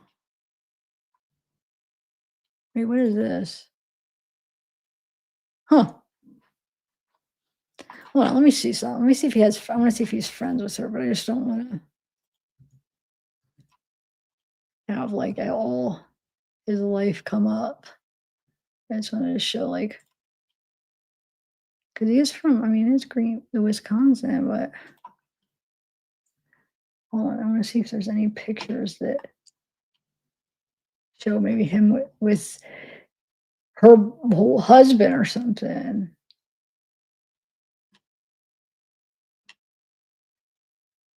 No, I don't know.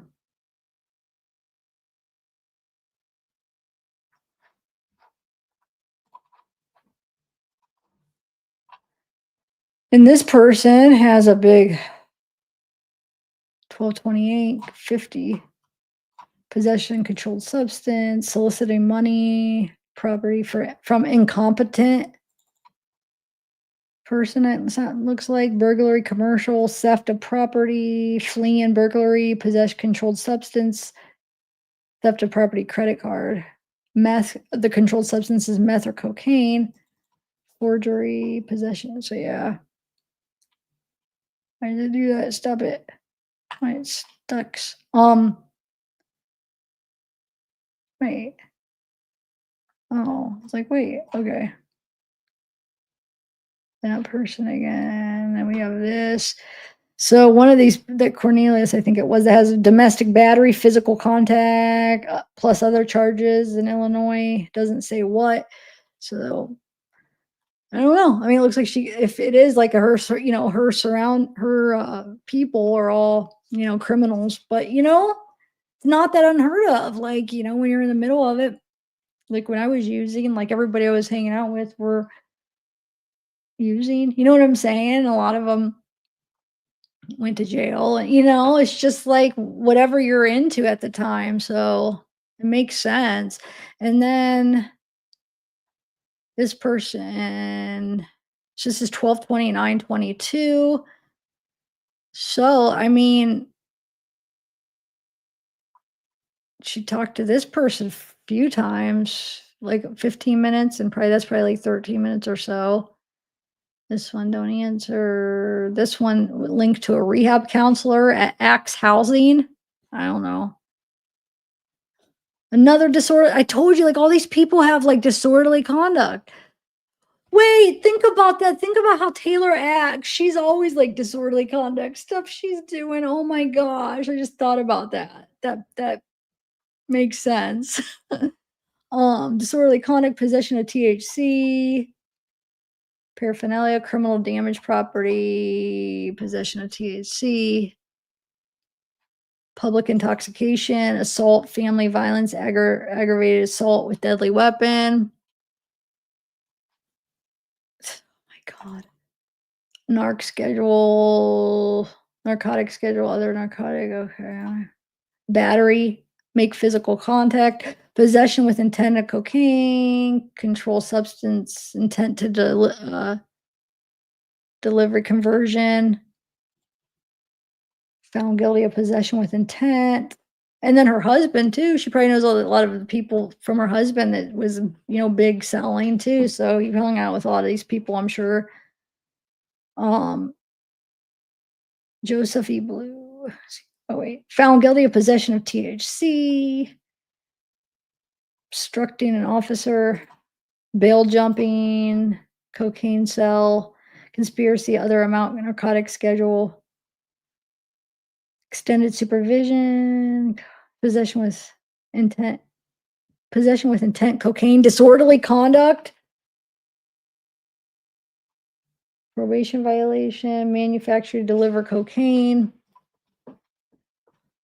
So then we got January 2023. Another person has bail jumping felony, possession with intent, cocaine, possession of THC, residential burglary, battery, party to a crime.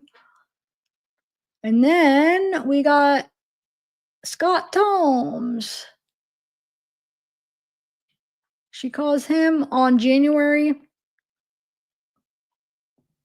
11th. She calls him and he does answer. They talk. Oh, his record he had a charge in 2011 permitting drug abuse.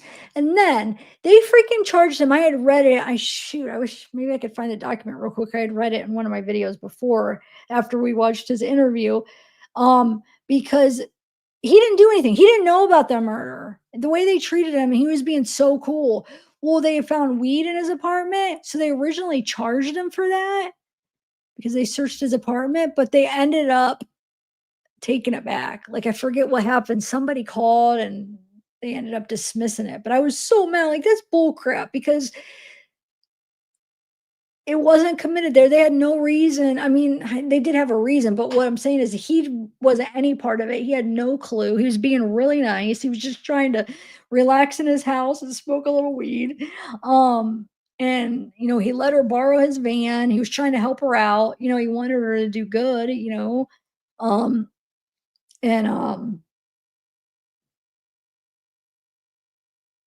wait, I forgot to get that. There was other screenshots about that I wanted to read about. Because he called looking for she didn't come home or he was supposed to be home. So he's the one that initially called the cops. So when they came, he thought that they came because he called because he called because she was in probation and she was gone. I mean, you have a curfew. I mean, she was supposed to be home. She had the van, and so he called on her. And so he thought when they came, it was because he called. He's like, "Oh, I'm the one that called." Well, no, they came because Dad's mom found his head in the freaking bucket. You know what I'm saying? So yeah. Anyway, so she talks to him on January 11th. She calls him, talks a few minutes. How much is 245? Hold on, let's do my calculator.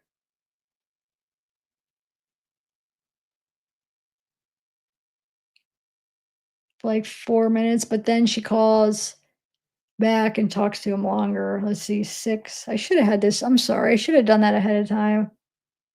614 divided by 10 minutes. And then the next day she talks to him 15 minutes and then calls back the next day, doesn't answer, calls back like 6 days from there, doesn't answer. Um,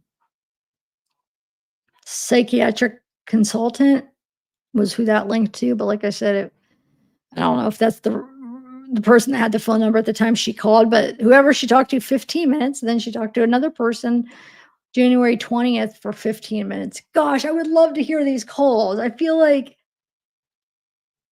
why do I feel like that she would be normal? Like, we see this crazy person, which I know some of it you could tell is for show, like, she does it for the act. Obviously, she's something wrong in her head too, but why do I think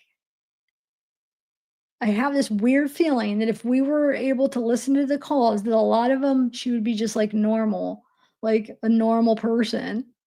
Which is crazy because everything us, the public sees is she's portrayed as not that I mean, she murdered the way she did it, it's like crazy. Like, of course but I'm saying, like,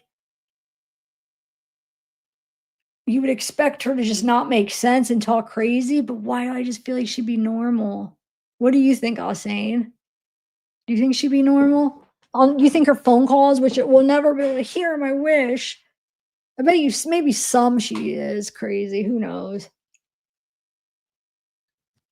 But I think she'd be normal more normal than what you would think on the phone calls, I bet. Okay, so she calls, yeah, like I said, she's talking 15 minutes to this person. Wait, I skipped some. Okay. 15 minutes on January 29th, 2023, and then Coronado, Brenda. So that's another family member. I don't know if it's her grandma or I have to look. Like I said, I don't know her family tree, but that is her family, Coronado. She talks 15 minutes to this person. Wait, I have the, hold on, let me see something. That's, oh, hold on a second. Hold on. Because I don't want to, if there's any like family, I just want to see like her to see if it looks like she's related to her or anything. Because it could be like by marriage or if she's married to, if it's the guy or girl that's related to her. Let's see. I guess she kind of looks like she could be, hold on. I just want to see something really quick and I'll share it. No, I won't show the friends. Okay. So I don't know if this is the right, because it does say AIL, but like, you know what could be her married name. So I don't know. This is what it in the, when you do the background report, sometimes it has links, but sometimes the links are wrong. So I don't know if it's the right person.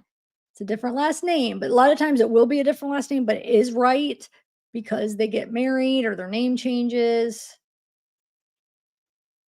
Hold on, let me bring up a give me 1 second. I'm trying to find a picture of just like her. Like, I don't know if this is the right one. But whoever it is, it's obviously, it can't be a coincidence that Coronata, so it is her family that she's talking to. Now, what I don't know is if this is the right person, if this is actually the Coronata, but could be. But she talks to her 15 minutes. Oh, thanks, Ajam. Yes, it says, be the energy you'll want to attract. Hold on, let me show you. I wanted to show you guys actually. I've never, this is the first time I've wore it. I forgot I had it. I was going through my drawer. I got it for Christmas from my mom. Well, I picked it out because I love the saying. And she got it for Christmas and I forgot I had it. I was like looking through my drawer. I'm like, wait a minute, what is this shirt? Be the energy you'll want to attract. And it's got, isn't it cool? Wait, I love it.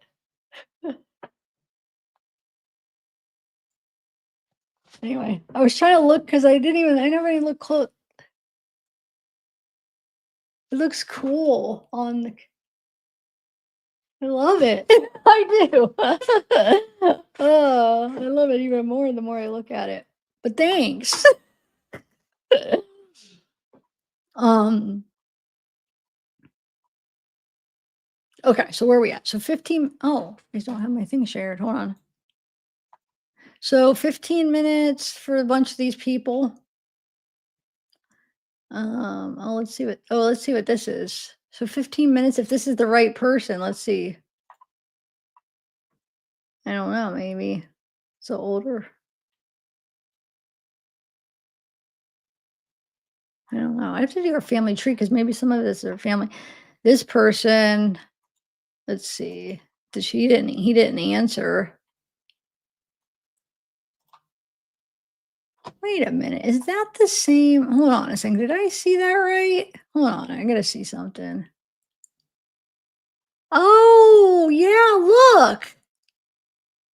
That's crazy. That's the name of this one. These two are the same people in the picture.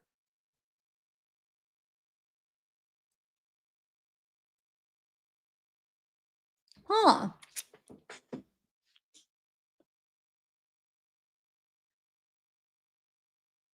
And they're different numbers. So that probably is right. Like it must be some kind of family or something where she tried to call both of them.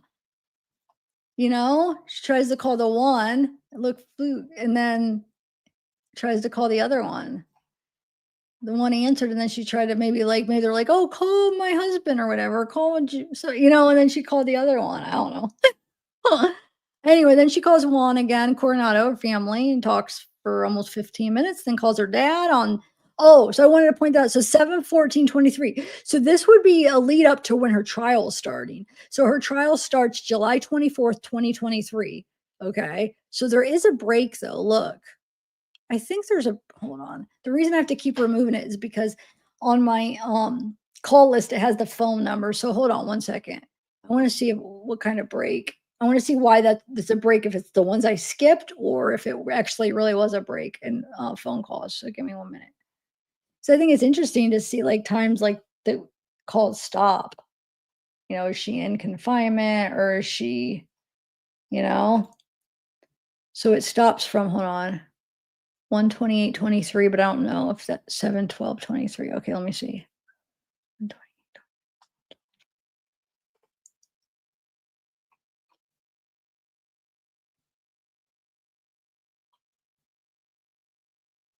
No, okay, so I skipped some because a lot of them are they're, kind of doubles and I just ran out of time.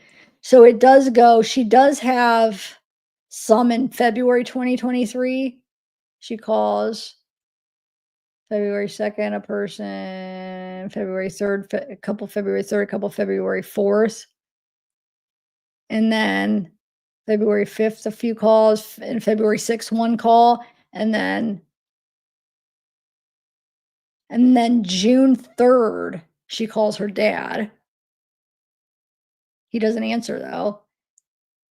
So it basically skips from February, she skips 4 months, doesn't call anybody, which I have to take a note of that date because maybe that'll be a date where there's something was going on. You know what I'm saying? Hold on.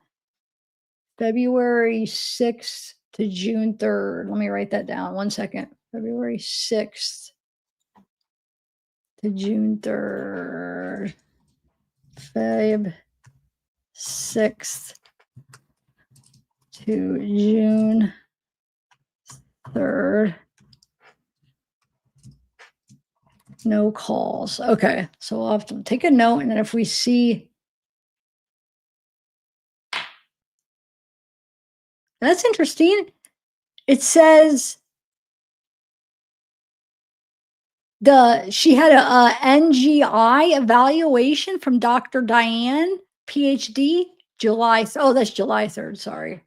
June 3rd. Oh, never mind. It was June 3rd that I was thinking of when she had the phone call. Okay, so June 3rd, and then a whole month she doesn't have calls, and then July 8th or July 8th. Hold on a second.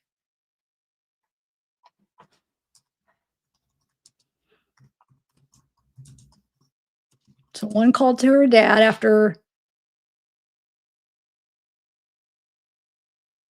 like 4 months of no calls, then calls her dad, and then a whole month of no calls, and then that's where we're gonna pick up, right?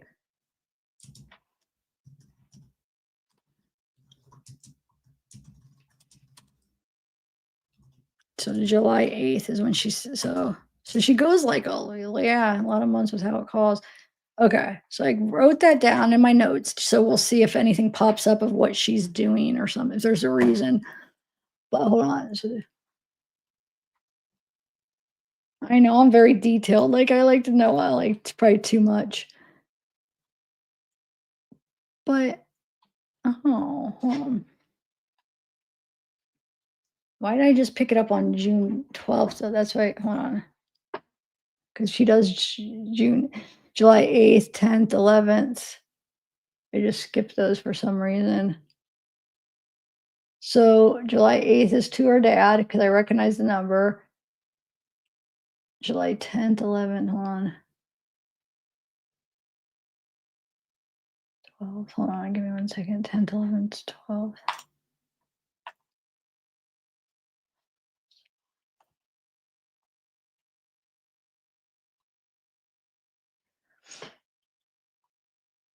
So I just basically who's 10th, 11th, and then we pick up on the 12th. So she is calling a few people. So this is leading up to the trial. That's why I think it's interesting because the trial is on July 24th. But hold on, I gotta check one more thing. Sorry, I keep having to check. So that's that's right. So the 14th,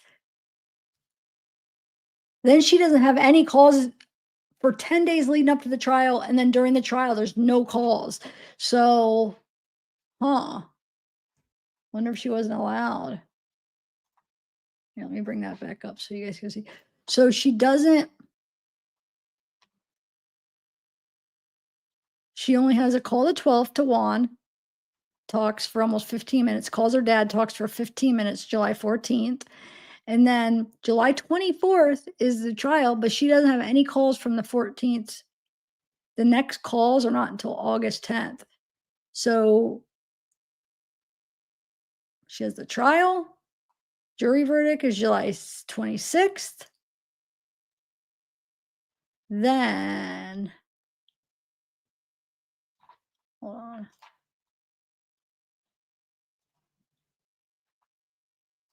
on. September 26th is when the sentencing took place. So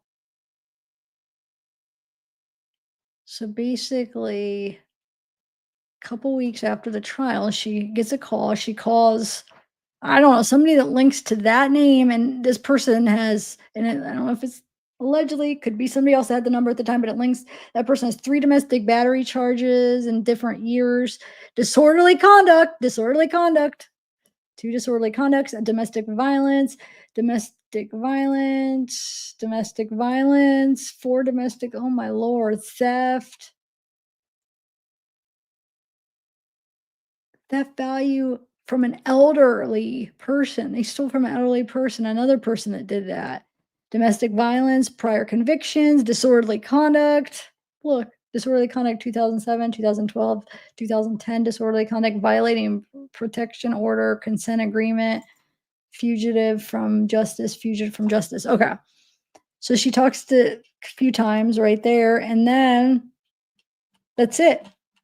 So that means, because then, when you get, then when you're the sentencing, then you get transferred to the prison. So there wouldn't be any calls after sentencing, or it depends on how long it takes to transfer. Sometimes you're there like a week after or whatever, but then you get transferred. So then therefore it's a different thing. So this is for the jail she was at before she got transferred to prison. So before the trial, basically. But she didn't call. Yeah, she didn't. I don't know if she didn't get to use the phone or didn't want to. I'm guessing she probably didn't get to use it for some reason. But yeah, that whole time during the trial. And then, like I said, a few weeks after the verdict, she did call one person 3 times, and then nothing else. And then a couple weeks after that, she got sentenced, and then she got transferred. So that's that. Wow. Sorry, I mean, I know it's not that interesting, that part, because they only give us the logs, but it does show that she was talking to people.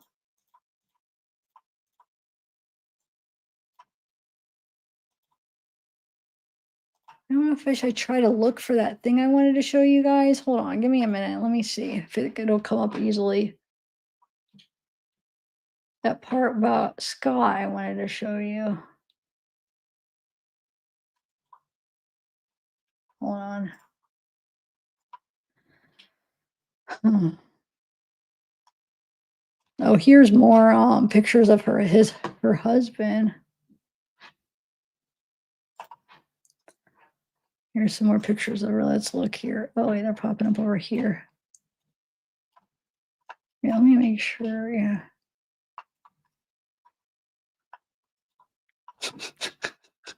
Why just like that right there makes me laugh. Like, she just looks, something about her is funny. Like, look at that face. It's her and her husband. I'm pretty sure they're still married. I mean, I don't know if they're actually like talking a lot, or you know what I'm saying. He was he was posting things after, since he was in prison when this all happened, and then he like was supporting her. I actually did a video where I read some of the stuff he was saying about, like, about the incident and supporting her. I should Do you guys wanna hear it? I could find the file, I could go over that if you want. Hold on a second, let's look at these pictures. But he, like, wrote her a letter, I think it was, and talked about how, yeah, he still supports her, that's him. I think his name was it's Chabot, I think it wasn't it William Chabot? I forget what his first name is right now offhand. I'll have to look through the file, something Chabot.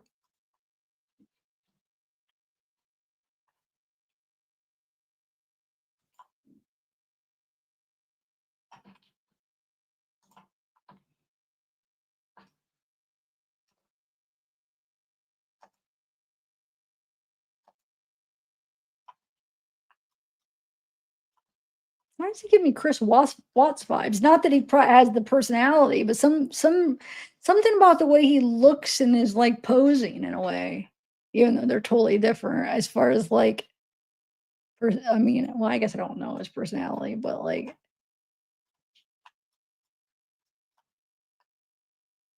I don't know. I feel like this guy doesn't seem like he'd be shy or something, Chris is kinda, like, more quiet, but something just physically kinda reminds me of him. I will. I'm just going through the pictures real quick. Yeah, because he was in federal prison, I'm pretty sure. He had, like, trafficking and stuff. Like I said, though, guys, I do a video going through, like, all of his stuff, the incident reports of his arrest and stuff, but I will find the letter we could go through. Like, what? Like, that face. Why is it funny, you guys? Just her face is like, the looks she gives. Her dad, her husband, and then her oh, yeah, look, he's got Taylor on his neck. I think he's got Schabusiness on him too. Hold on a second. I forgot to point that out. Look. So he's got Taylor on the neck and then right here, Schabusiness on his chest. Schabusiness. So obviously it means I mean, it's obviously important. Schabusiness. I don't think he legally changed his name, but maybe he did. I don't know. You could see the part of the Taylor right here. Right there. What does that say? Barbie. Barbie. Oh, yeah. I just wanted to show you the tattoo that said Schabusiness and Taylor. Warren! That's his name because she has the tattoo on her. I was close. I said William. That makes sense. Remember, it's been a couple years since I talked about Warren, but William Warren. Yeah, so my memory's not too bad. But yeah, Warren Schabusiness. Um,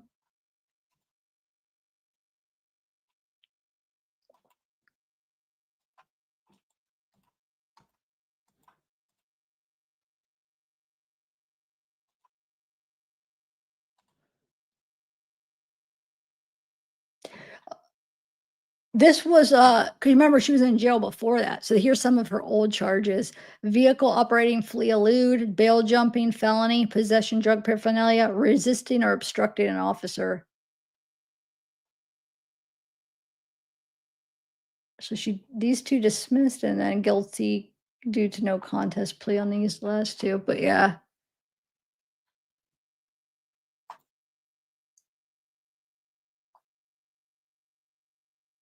What video, Mr. M? Sorry, I haven't been looking in chat, I'm just hold on.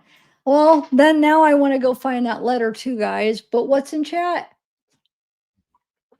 Zab must do a search, I'll do something.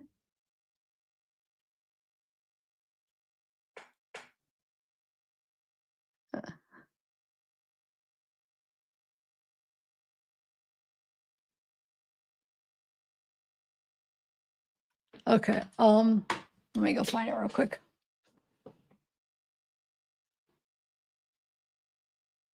How do I do that? I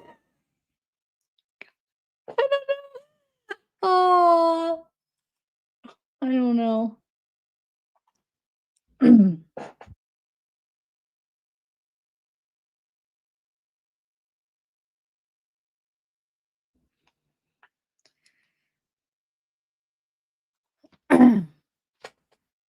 right, guys, let me look real quick. It might be on my other computer, but I did transfer a lot of my stuff onto a little hard drive or whatever portable drive. So I don't know if I have that on there yet. Now let me see. Oh, that's not there. Let's go. I don't remember where I put all my Taylor files at. Not, I could just go find my video I did actually, right? Videos. Oh, I have all my Taylor videos that I did in a file. All right, hold on one second. Oh, here's my, okay, this Warren, it should be in here. Hold on. I think I got it, guys. Yeah, I think so.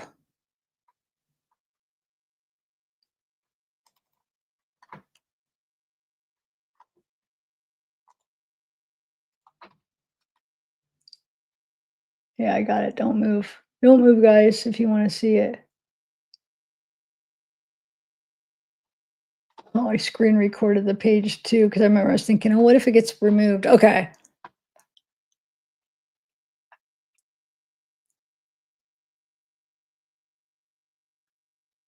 All right. So here's some more pictures here. Oh, I think we all forget, and she's a mother, and I always forget that too. I keep forgetting. She is a kid. And I always forget that. Just remembered. I just forgot it again and remember when I just saw these pictures. It's just so there's more pictures. Look, that's her and her. Now I forget. I have posts about it. Forget if it's a girl or a boy, but I think it's in my files. If you guys know offhand though, I don't remember if it's a girl or a boy right now. Here's a letter, but I think this is, hold on, I don't know if there's I think that's a part of it. Hold on, just give me 1 minute. That's him and her. Does that look like the bottom of it? So I want to find the whole thing. Oh, is it a boy? Yeah, I think it is a boy. Okay, that's two. Hold on. Did that other one say one? Well, I'll read that, but I think I have, like right here, I screen recorded the page in case if it like got taken down at the time. I was thinking it might when it happened. You know how people sometimes they take down their pages after it happens, so I always try to get as much as I can. But hold on 1 second. I guess that all it is. Look, that is all it is. Oh, I guess I could have just went to his Facebook, but I think he has a couple of Facebooks. All right, here we go. Let's read it. Pictures to upload to Facebook. Post for Facebook. Babe, I look at our pictures every day. They keep me motivated. Take my bitterness away. So he's saying they keep him motivated and take his bitterness away. Please keep a smile on my face. Plus keep a smile. Sorry. So it keeps a smile on his face. Plus keep a smile on his face. The world don't know us for who we are. They don't know our struggles. We struggle with. They don't know the struggles we struggle with. Mental illness. What does that say? Oh, postpartum, bipolar, and addiction play a big part in our choices. We've made. People probably want to know what happened February 23rd, 2022. Drugs were given to Taylor Schabusiness from Shad while at his house. Yes, he is dead now, which I am sorry for him and his family. The truth is, though, drugs should have never been given to my wife because it's the drugs that caused her to do what she did. But yet, Shad isn't at any fault here, and he's the one who provided her the illegal drugs. I just hope one day my wife will make it home because she doesn't deserve to be locked up forever. She's still the mother of our son, Mateo. There we go. See, I knew it was going to be in these files. Mateo, that's right. She's still the mother of our son, Mateo King Shabusiness. She's still my beautiful wife, and I want the world to know she's not who the news makes her out to be. With this being said, please don't judge because there's always two sides to every story. And I promise you, if you know my wife like I know my wife, you wouldn't think or believe she could ever do what she has done, what has been done. But at the end of the day, she's still got a son and husband who loves and cares about her more than anything in this world. Baby Boo Mateo, I pray for you every day. We think about you nonstop, and we promise you we will always be here for you no matter, because that's the Schabusiness way.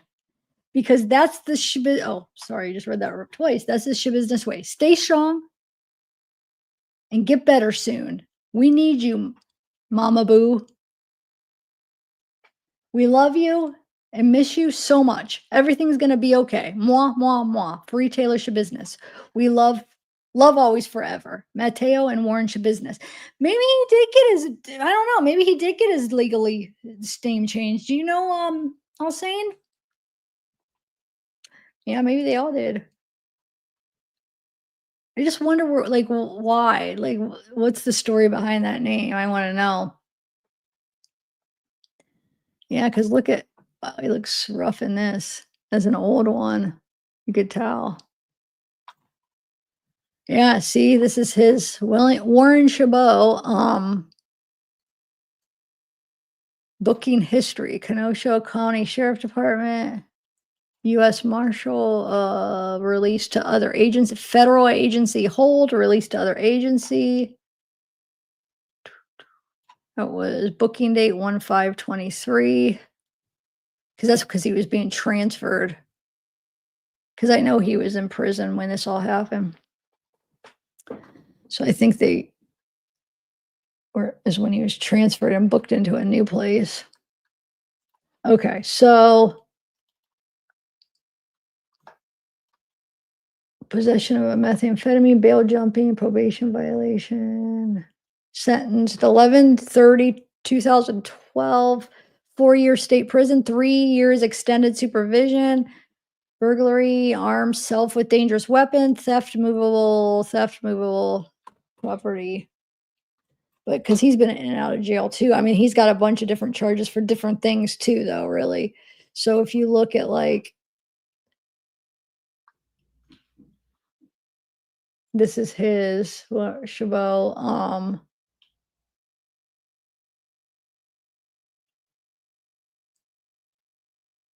I just want to see something really quick. He robbed a place with firearms. Oh, he stole firearms. He took a plea deal.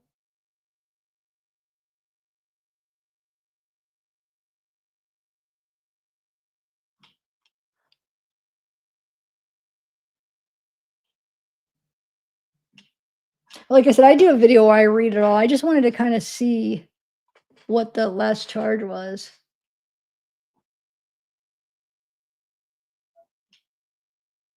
Oh.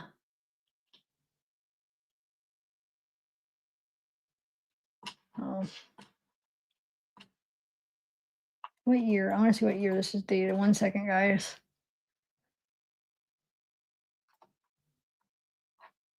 Huh. Yeah, because it was like a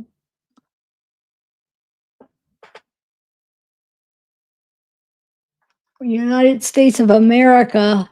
There you go. Versus Warren Chabot. 2021 proceeding held.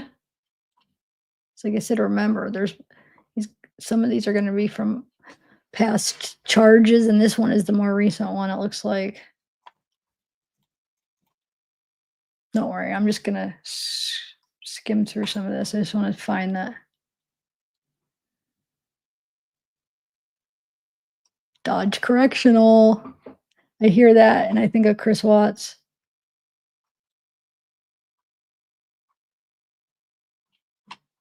All right, hold on. I'm trying to find this one that for. Oh, look at this! Shane Brabazone.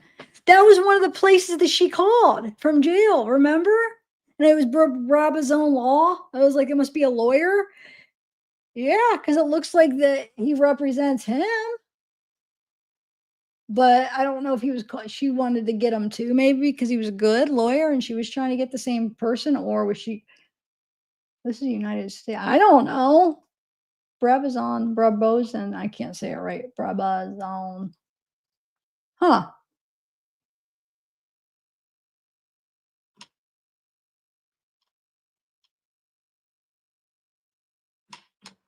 Hold on, guys. I'm sorry. I'm trying to find I wanted to show you this one thing is what possession with intent to distribute methamphetamine.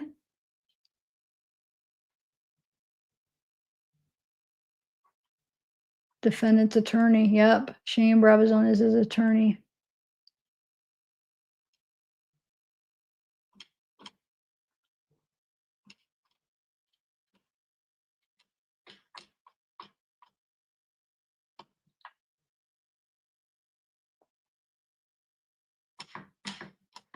Okay.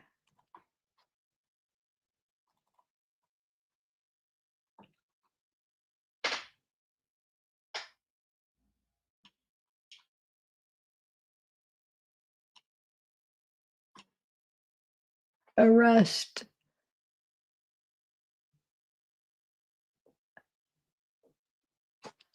Um,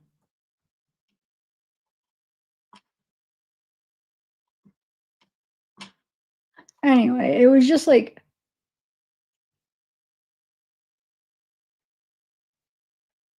excess 500 grams of a mixture of methamphetamine.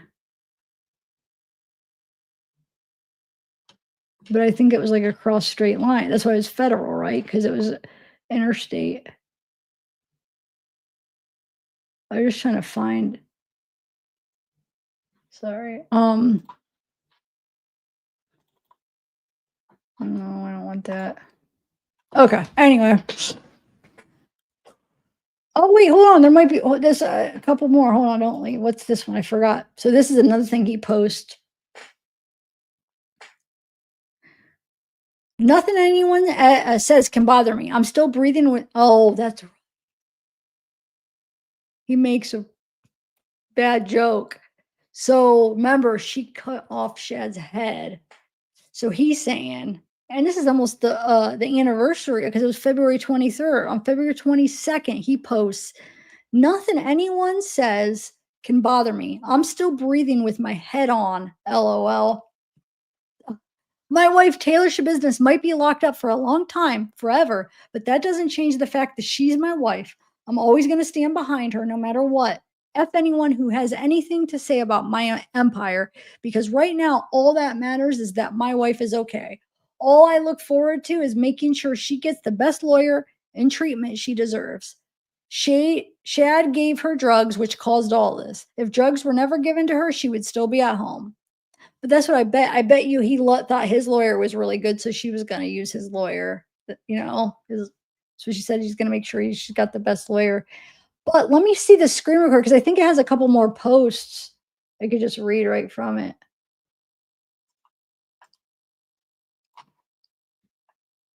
Oh, that's right. That's her son. He looks, I feel like, why does he look like her? Like that looks like her. I mean, I know it's her mom, but it's like that face. The one that's like almost like funny because it's her face. I don't know. Wow. I hope he has a good home. I think when when I did the video and we were talking about him and the baby, I feel like somebody in chat came in and said who was taking care of him. Wasn't it his? I think it's his parents. I think it's Warren's parents. So it'd be Mateo's grandparents. I'm pretty sure they said was taking care of him. Does any of you guys know? I know, I was saying because it's her son. I sounded stupid right there. Oh, this is some of the stuff from her. So January 13th, 2022. So about a month before the murder, she posted, said, went off and told an addict, I'll never stop buying you dope. so I could sit back, watch you die. Went off and told an addict I'll never stop buying you dope so I could sit back and watch you die. Hmm. I know I could just go to the actual Facebook, but I'm not. I'm just gonna do it like this.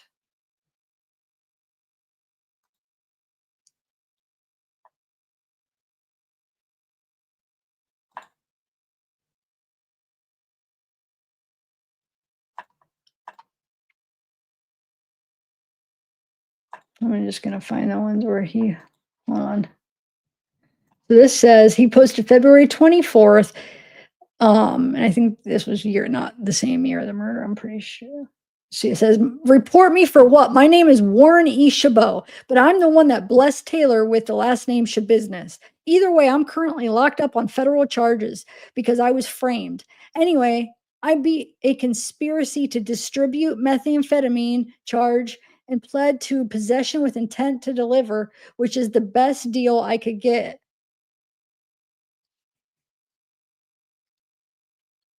Um,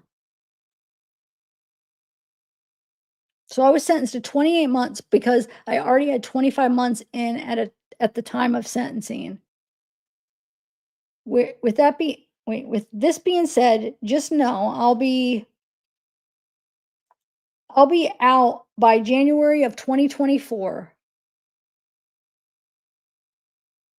But possibly November or December of this year. For the person who said they're going to report me, well, good luck with that because my good time is my good time.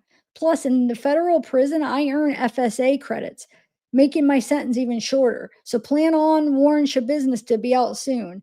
Now you know a little bit. Now you know a little more about Warren, and trust me, come my release, there will be lots more to know about myself and my wife. And then he says, "My wife will be locked up for a long time, if not if not life. But what the world community don't understand is my release date is soon. Either way, my prayers go out to my wife, Taylor Business. She needs help mentally." So I'm reading down here if you're wondering, because this is a old screen record. She needs help mentally. Brown County Jail and the Brown County Circuit Courts are failing.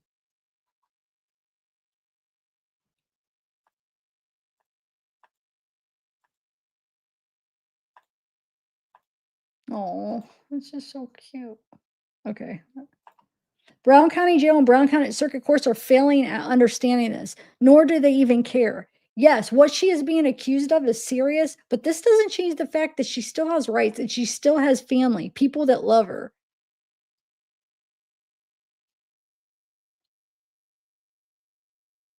You know, wait till I press.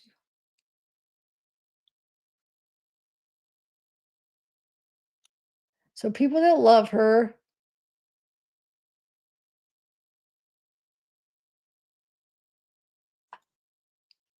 no matter what her situation might be. Hopefully soon the courts, jail will realize she needs help. People like to be nosy. I get that. People judge. I get that too. It's what this world does and will continue to do. Either way, I stand behind my wife and I will forever stand behind her forever. I know what she's been accused of. It's not who she is. Not only was her addiction played a big role, but so does her mental background, as well as postpartum depression. I just want my wife to get help, professional help, because it's what she deserves. Like I said, my prayers go out to my wife. I love her more than anything in this world, and this will never change no matter what.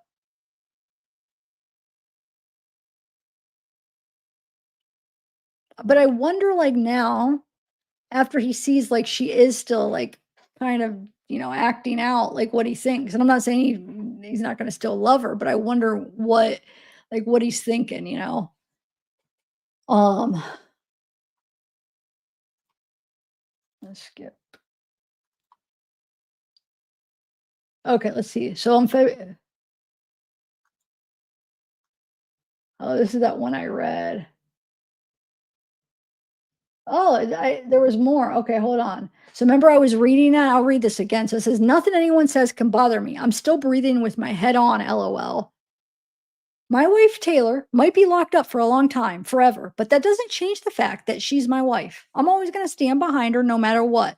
F anyone who has anything to say about my empire, because right now, all that matters is my wife is okay. All I look forward to is making sure she gets the best lawyer and treatment she deserves. Shad gave her drugs, which caused all of this. If drugs were never given to her, she would be still at home. But guess what? Life has taken a turn for everyone. Now we all have to deal with the situation in our own way, which isn't good for anyone.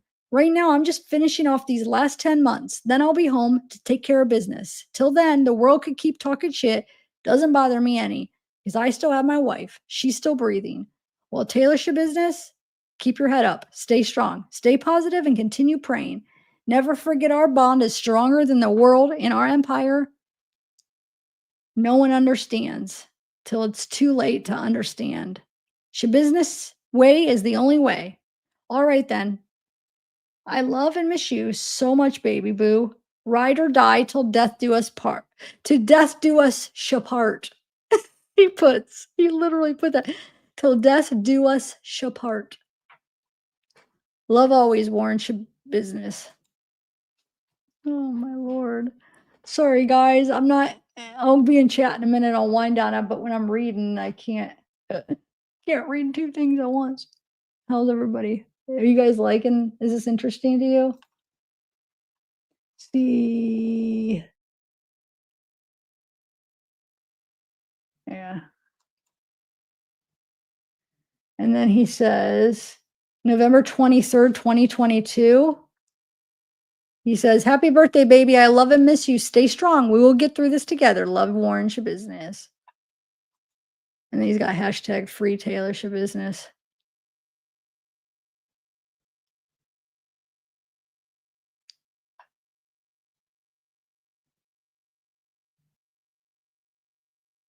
Yeah, is Warren King Shabusiness currently at County Jail in Wisconsin? Anyone who knows me, reach out to me, send info on here, and I'll get it that way so I can reach out to you. That's crazy that he's allowed to use Facebook on there. Huh? Because he's like posting on Facebook from there. Or do you think he's talking on the phone and having somebody else go into his account and post what he wants, like Wade did?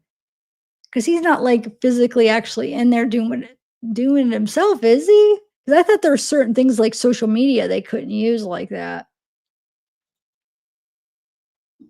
But he could have somebody like call him and be like, "Hey, post this on here," and text him what to post from the kiosk or whatever he has, you know. Okay, so now we're on Shaler. I just called her Shaler. Taylor's page. So Taylor, January 13th, 2022. Like I said, like a little over a month before she freaking murdered Shad, she posts, she says, "I got hitched to show them my commitment, loyalty, and dedication to them, that I was never going to be how I used to be. Then they turn around and F on me. There's no way I'll ever go into another relationship," which is interesting because she married Warren. So going into that murder, doesn't look like her and Warren were doing good. I mean, something. She's upset with him. So I wonder if that had any bearing on how, you know what I'm saying? Like, I don't know. That's interesting.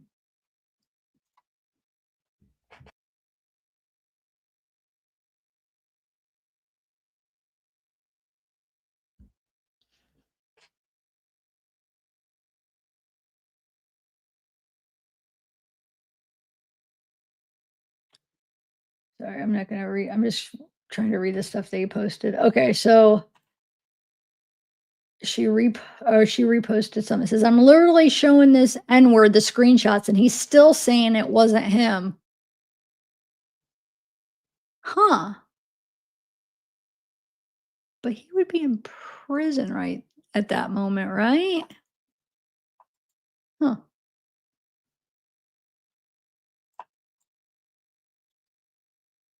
She posted that Pez thing that says, "My whole childhood was a lie. I demand a refund immediately." The whole time I was loading these joint like a Glock. I was loading these joints like a Glock.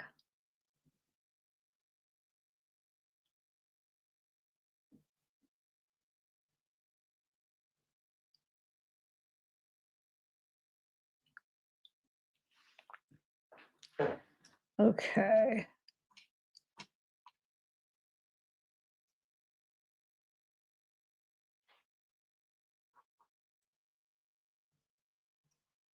Oh, that's one of those things. Zoom in, and the first thing you say is how you'll die. That's crazy. Look what she put. Hold on. This is hers, okay? Not mine. So I've seen that before. You zoom in, the first thing you say, sex addiction. Well, she didn't die, but I mean, in reality, like that's basically the end of her life in prison. So, you can look at it like that.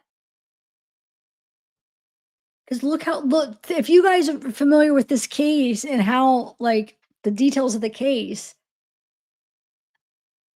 I feel like it does have something to do with the sex addiction. And that basically, her doing that basically ended her life. That's kind of crazy. Wow.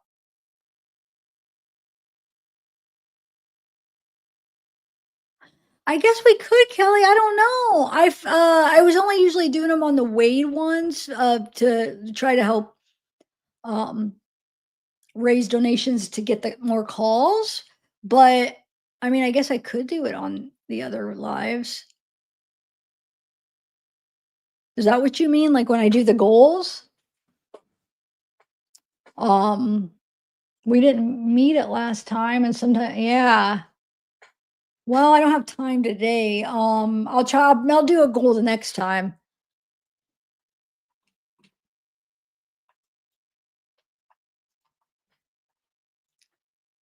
Um,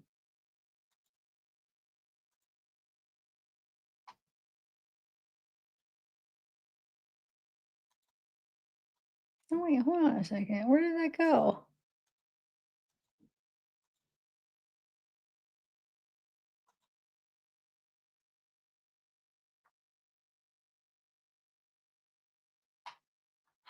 Oh, here.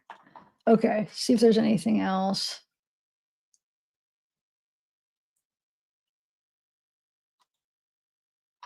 So she writes December 31st, 2021. So that was a couple months before the murder. She puts now taken in beadwork orders, dream catchers, dog tags, logos, and more. Oh, so she was making this stuff.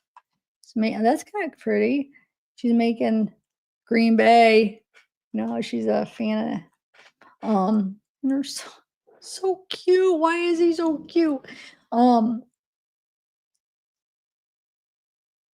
so yeah, she was making those. Okay.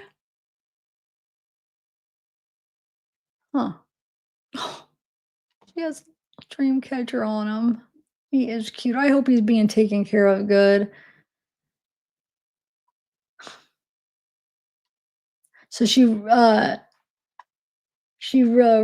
posted this. It says, "I see everybody clowning dog for getting beat up by baby girl, calling him soft and saying he got attacked by Wolverine and blah blah blah. But what if the roles were reversed? What if he beat the f out of her and her face was bruised and stuff? He'd be a monster, right? Stop with the double standards. You all want to be equal until I treat you like y'all equal. If men can't hit women, stop hitting men. It's beyond me."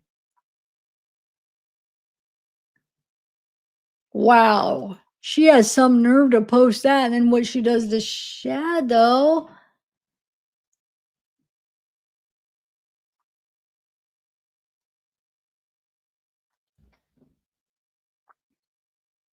Wow.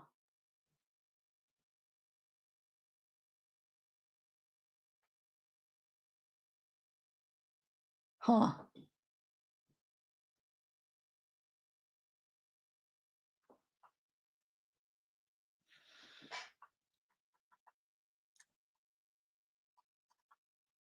I don't really know what to think about that.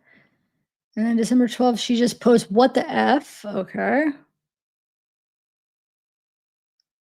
She posts this article, "When she is gone, you will realize your mom was your one true friend." But her mom died a while back, right? If I'm remembering right. I think when she was like a teenager, though, like younger teenager, right? All saying, do you know? I mean, do you know a lot about her? I forget. I remember reading, and especially in the documents, like her family upbringing and her losing her mom. And I think she took it really hard, right? To catch y'all later each other. That's funny. Gotta get Shabad cake. Oh my god. Cake Court, look for the calls. I'm either gonna have them up today or tomorrow. Your first first phone call. Oh my god. I'm sorry. I feel like I should be in chat, guys. I'm probably boring. I just wanted to share some of this with you though, but are you guys liking the stuff I'm sharing?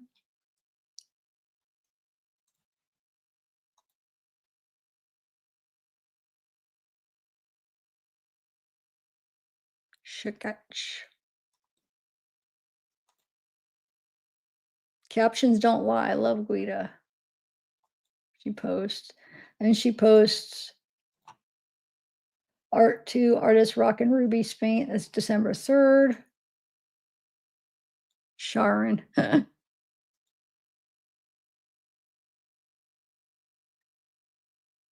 She really loves you. She'll accept you in every situation.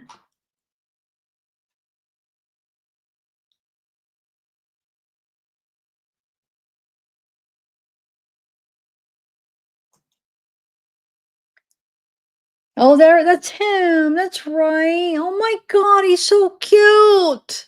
Elvin, hey. 11, thank you for checking. Happy Thanksgiving from my family to yours. How freaking cute. Hold on. This one was him too. Wait, where is it? Shoot. Fundraising for what?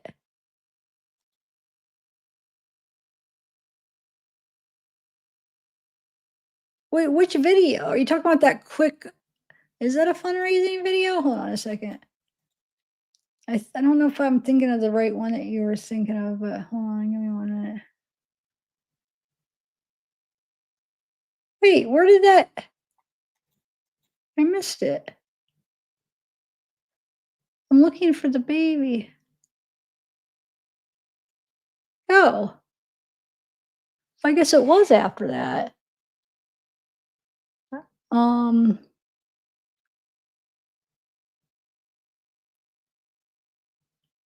oh, I have that one. Okay, hold on. I made a short out of that. This though, I'll play my short because I don't know where it's in my files. I'll check to see real quick if it's in this file. If not, I have that short I did. Look how cute. Why is he is cute though? He's so freaking cute. Look at him. Wow. I do hope he's okay because he's so cute. That's him too. Why can't everyone just be in Thanksgiving spirit? Oh, that was. Wait, does this have sound? Was this playing any sound, guys?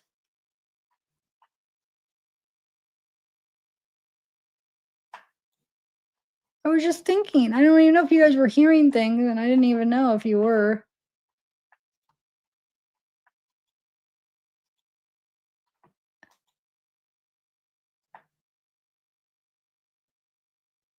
What was it or no? Oh, okay, good, K Court. All right, hold on. Let me find that video. If it's the one I'm thinking. I think it is from what you guys are saying. Um, actually I might have it.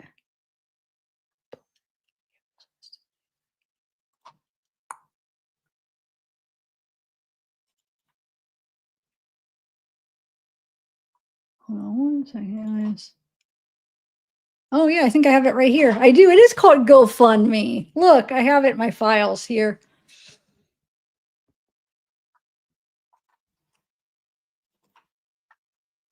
Hi, I'm Taylor Schabusiness, and I'm a very hardworking, dedicated individual that's broke and really needs money to help get that swole on. So if you could please donate to this GoFundMe page, be greatly appreciated. Thank you. Oh yeah, it is GoFundMe pay.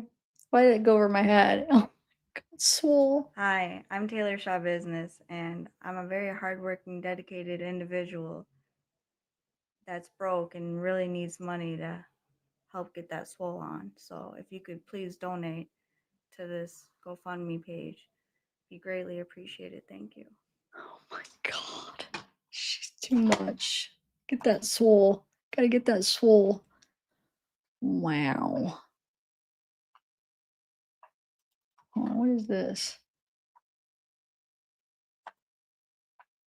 I have like a compilation that says with making odd faces. Let's see. From like the court trial.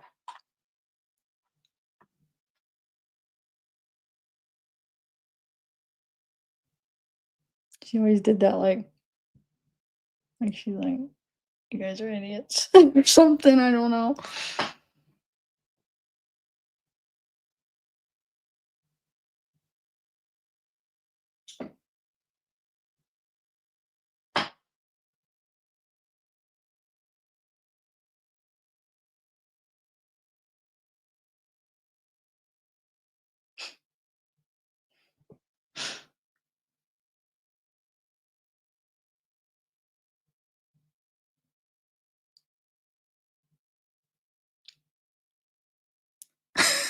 Their eyebrows. Then she laughs. Wait. We have to do that one again. People probably think I'm so weird. I don't know why. It's like stand-up comedy to me. It's so what?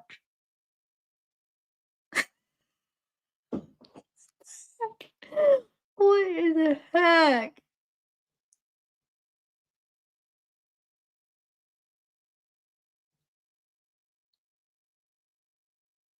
Sit down comedy, yeah. Always that eyebrow like confused, like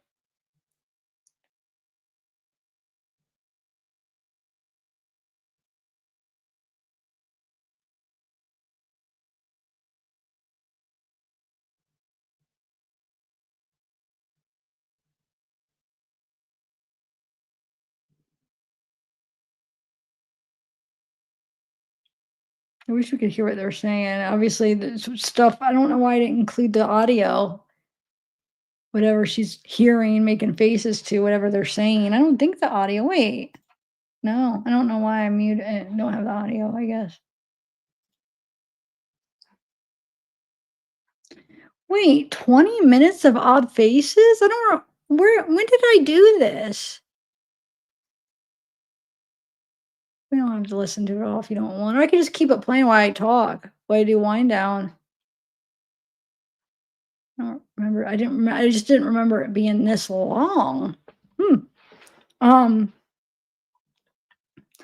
actually the white no, actually I did go over that, so I don't need to never mind. Going on 3 hours. Wow, I thought this was gonna be quick. I thought I was just gonna read the 54 pages, it was gonna take like an hour, and I was gonna end it. It's really hard for me to just do something really quick with a lie, but I do need to do some like that because for the people that, like stuff like that, and then do longer ones, kind of mix it up. Longer ones and some short ones. Um, man, I still have to listen to the Erica calls. Um, yeah, gonna do another live on something different after this, and oh, Patreon though, guys, go join my Patreon. I'm gonna have the first Paul call. So if you guys haven't, how many people here was watching when I covered Paul Ferguson and Shonda? If not, maybe go back through my playlist and kind of get so you can learn what this case is about and who Paul is, and you could listen to all the normal conversations. Well, I shouldn't say normal, but the other conversations, because these ones I want to release are just the ones that I haven't released yet. There's only 8 of them. But they're all 15 minutes, I think, or more. And they're all like the ones that were like not appropriate for YouTube because they were basically like the Wade ones that Phone Calls from Prison puts on Patreon. They're like that kind of stuff, the sex stuff, which are not appropriate. They're, more appropriate for Patreon. So that's why I never released them, but I was going to put them on Patreon. Because, like I said, Kate Court gave me the good idea. She's like, you should do that. I want to hear them. Like, you should put them on. I hope I'm not embarrassed you, Kate Court, but you just said, if you have unreleased calls, everybody really loves those. If you have unreleased ones and they're not appropriate for, YouTube, just, put them on a Patreon, and then you could, people could hear them if they want. So I'm like, okay, yeah. I actually never thought about it. I just thought I would never, I'm never gonna. I put they're actually in a file that's called "Do Not Use" because I didn't think I'd ever do it. But yeah, I could put them on Patreon because I'm sure there are some people that want to hear them. Because I mean, if you follow that case, can you imagine Paul talking like Wade talks to women, to a girl, to his baby girl? It is kind of funny. It's like more comical because it's like it's Paul. But yeah, check it out. Here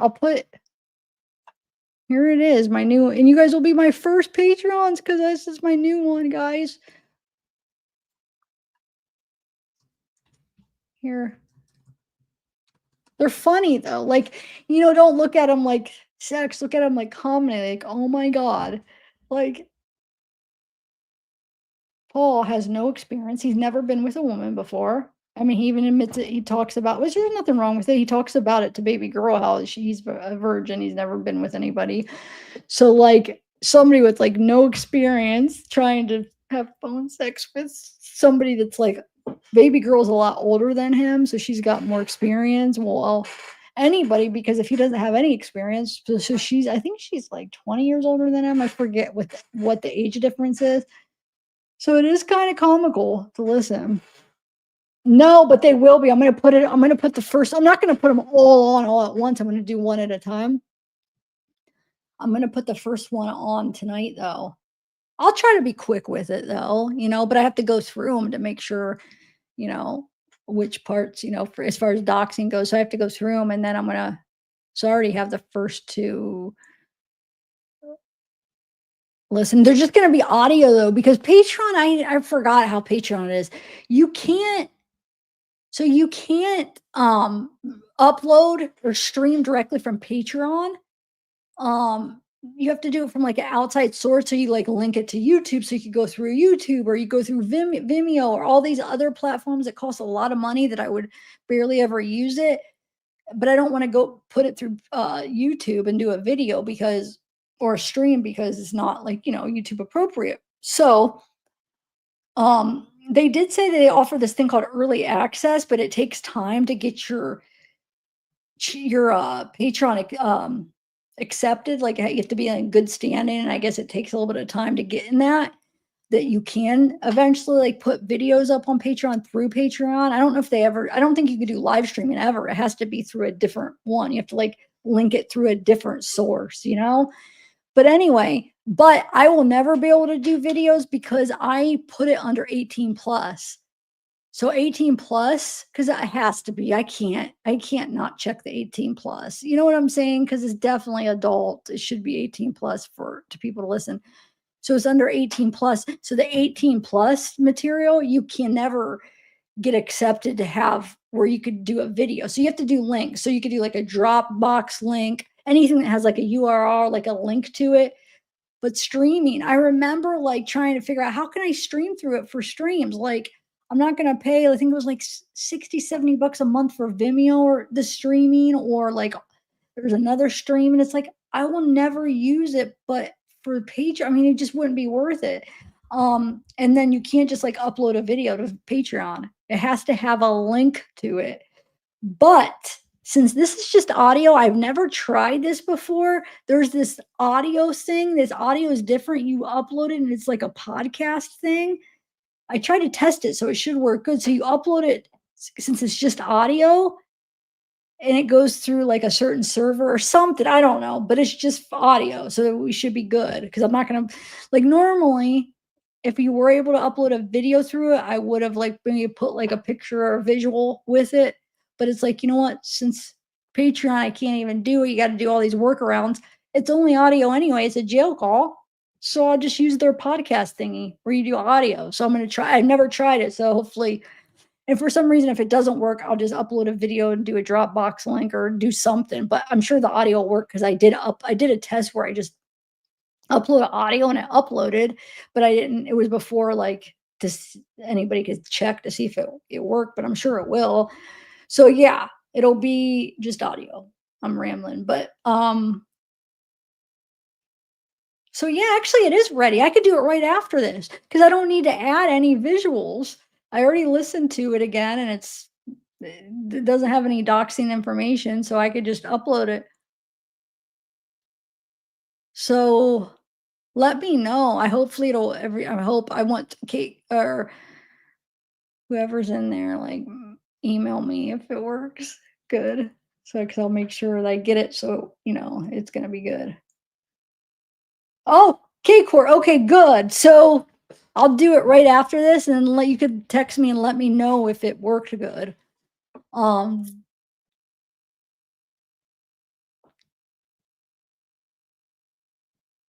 all right. Well, I could probably end it. I mean, trying to think if there's anything else I wanted to tell you. I don't think so. Um, oh, they lifted the non-dissemination order from Idaho, but I got all excited and I was looking to request the files and stuff but then I watched the court hearing and it's lifted, but he's gonna go through group like file by file and group them together and all the sealed things, and then individually okay some and not okay some, and release what he thinks should be not sealed, and then make sure it's redacted. He said it could take a while, and who knows what they're gonna let unsealed. So I got really excited for a minute, and then I listened to the hearing. I'm like, wait, this is not what what we think. He's like, anybody that requests now, it's going to be denied. So don't sit there. He's like, no, everybody don't sit there and do the files request because we're going to deny it. It's going to take a while and we're going to do each one. We're going to work backwards from newest to oldest. And he's going to like, some things are still going to be sealed. He's just going to pick which ones are appropriate. It's like, okay, whatever. So we got that. But he said that'll be a while. What else? Oh, you guys, I finished all the parts of the Idaho. Oh, very awesome. That documentary, that was my favorite out of all the Idaho stuff. How many people have watched all of them? If you have Prime, you guys, it's free. You can watch them all if you guys have Amazon Prime. Let me know. Is there enough people that watched it so far that we could do like an open panel and talk about it? So good. It's so good. It really is. Like, I'm so glad that like they were able to, express the students express their feelings because calling out some of these people that like to show like what their life is like some of these creators that were actually blaming like all these different fraternity people and this and this person is this student is this student. I'm talking about after Brian Koberger was arrested. Like at first we were all trying to figure out, and they even said like the hoodie guy, even the students were like watching, like he's suspicious.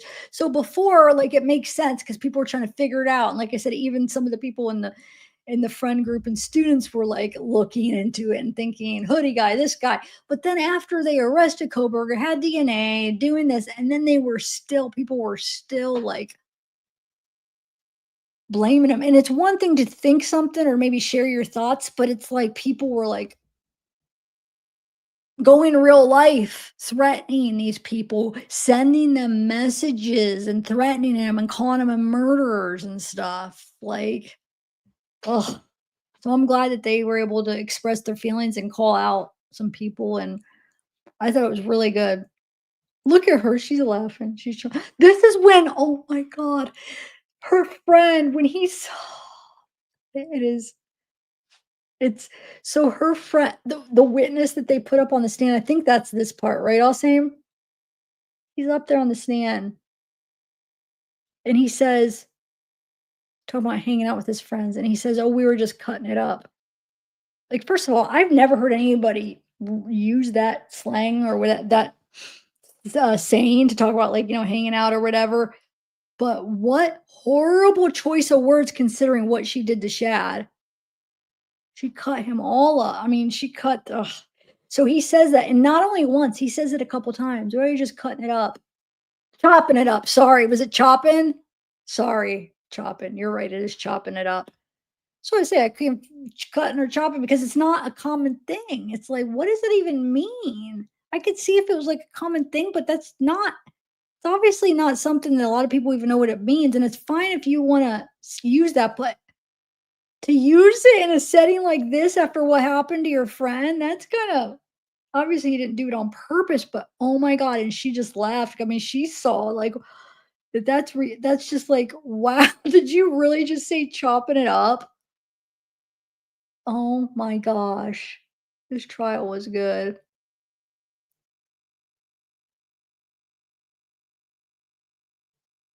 Anyway, it was good just to it was kind of because just to watch her reactions, it was like, "Oh my god," like, her facial expressions, you could just sit there and, like, entertaining, but we all knew I mean, she was gonna be guilty, she wasn't getting out of it. I think she knew it too. Yeah, it was heavy, but yeah, I mean, hopefully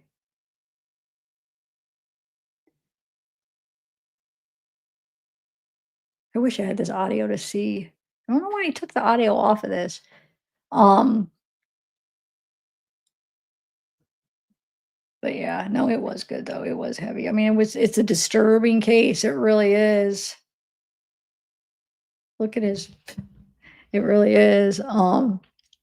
She definitely needs help. I mean, she's got something mentally and I'm just surprised that I mean, I guess they just when you're in prison, it's like they if you're in it for the rest of your life, it's almost like they don't really care. You're going to be locked up anyway. I'm not saying that's right, but it's like she definitely should be in, like, a mental part of the hospital because, I mean, there's something not right, and I just wonder, like, medication-wise, do they have her on, like, the right stuff? Because it seems like she's still having, like, whatever, like, but then it's like, is what's going on now just all, like, where she's, like, nothing to lose now? She's not getting out, so she's just doing it for fun and, like, to just she knows the media's watching and just kinda that kind of a thing, you think? And it's all that now because she has nothing to lose? Um, but at that night, obviously, something was going on that night for her to do that. I don't know. I can't figure her out. That's why I would like that interview with her would be so interesting, but then it's like, I wish we could have, like, a real interview. Like, I feel like any if she did an interview, she might put on an act and we won't know what's real or what's not. But if we could really just get like a real sincere interview and her be honest, that would be interesting. Like what's going on? Like what was in your head that night? Like why did you do that? What like this whole like attacking your lawyers, is that for show? Like if we could get like an honest answer of that, like what's that all about? Um I wonder if she does have like real moments with her therapist. I don't know. I just I don't even know how she would act, like, if she was able like, if somebody did do an interview with her in the future, like, what like, I don't know. Would she be normal or would she she's so mysterious, that's the thing. That's why it's like, what? Oh. I know we do have like I said, check out my playlist because it does have the interview her interview after. Which she does kinda talk normal, like, after I'll say, not the one where she's exercising, but the other one. It's hard to hear, though, there's parts that are really hard to hear, but, she actually does have some normal conversation, well, normal as can be what they're talking about, the crazy what she's explaining, but the demeanor, I guess. I want to see something though. Now that I'm thinking of this, I don't know if I finished that. I was doing the subtitles for the interview, like part one, part two. I don't think I finished that. I don't think I finished all the parts. I just let me check. I might have to finish those, guys. I don't think I did. Where's my playlist? Here it is. Let me see.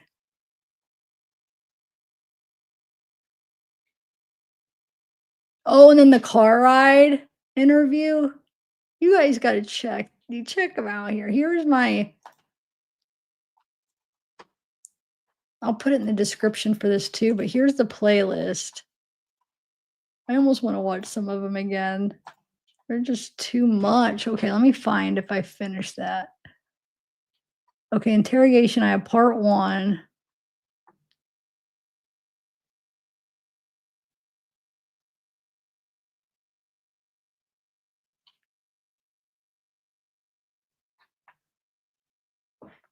Wait a minute. So I know it is. It annoying that I'm live where we watch the whole thing, and then I was breaking it down to do subtitles because it's hard. I think that's what it is.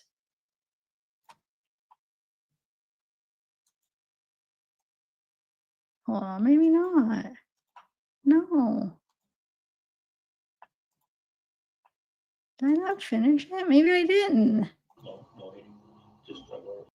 That are gonna use the. Wait, what did? Don't make any. You don't remember one of the. Shoot, guys! I don't think I have it all up. That's making me upset though that I didn't finish it. Whoa. Huh. Well, dang it, I gotta work on that. All right, guys, I'm gonna go. I gotta get that poll out though first, and then. How did I miss that? I thought this whole time yeah, I knew I didn't finish the subtitles, but I thought I had the whole thing out anyway. Oh, all right.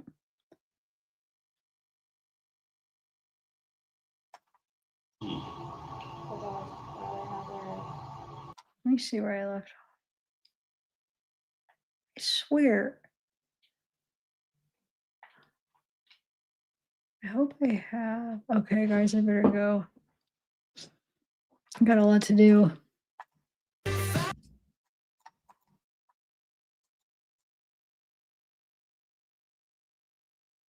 don't know if I'll be able to do all subtitles take so long, I might not.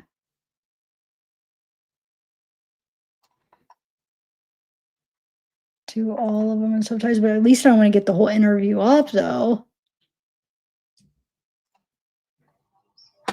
Make it look there. Oh,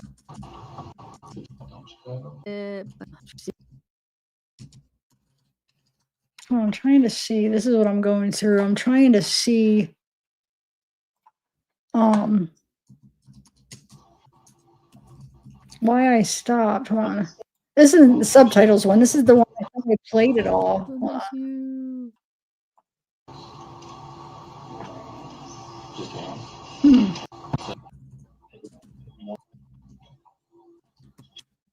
Oh, I guess I did. Or does she come back in? Hold on. I just want to see. Oh, she does.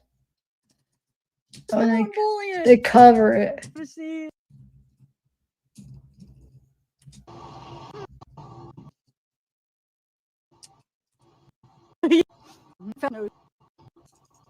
I just want to see. Sorry, guys. I just want to make sure that at least I did finish the interview. Oh, Keener, where are you?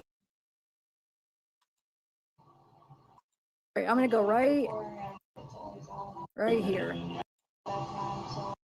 I'm saying.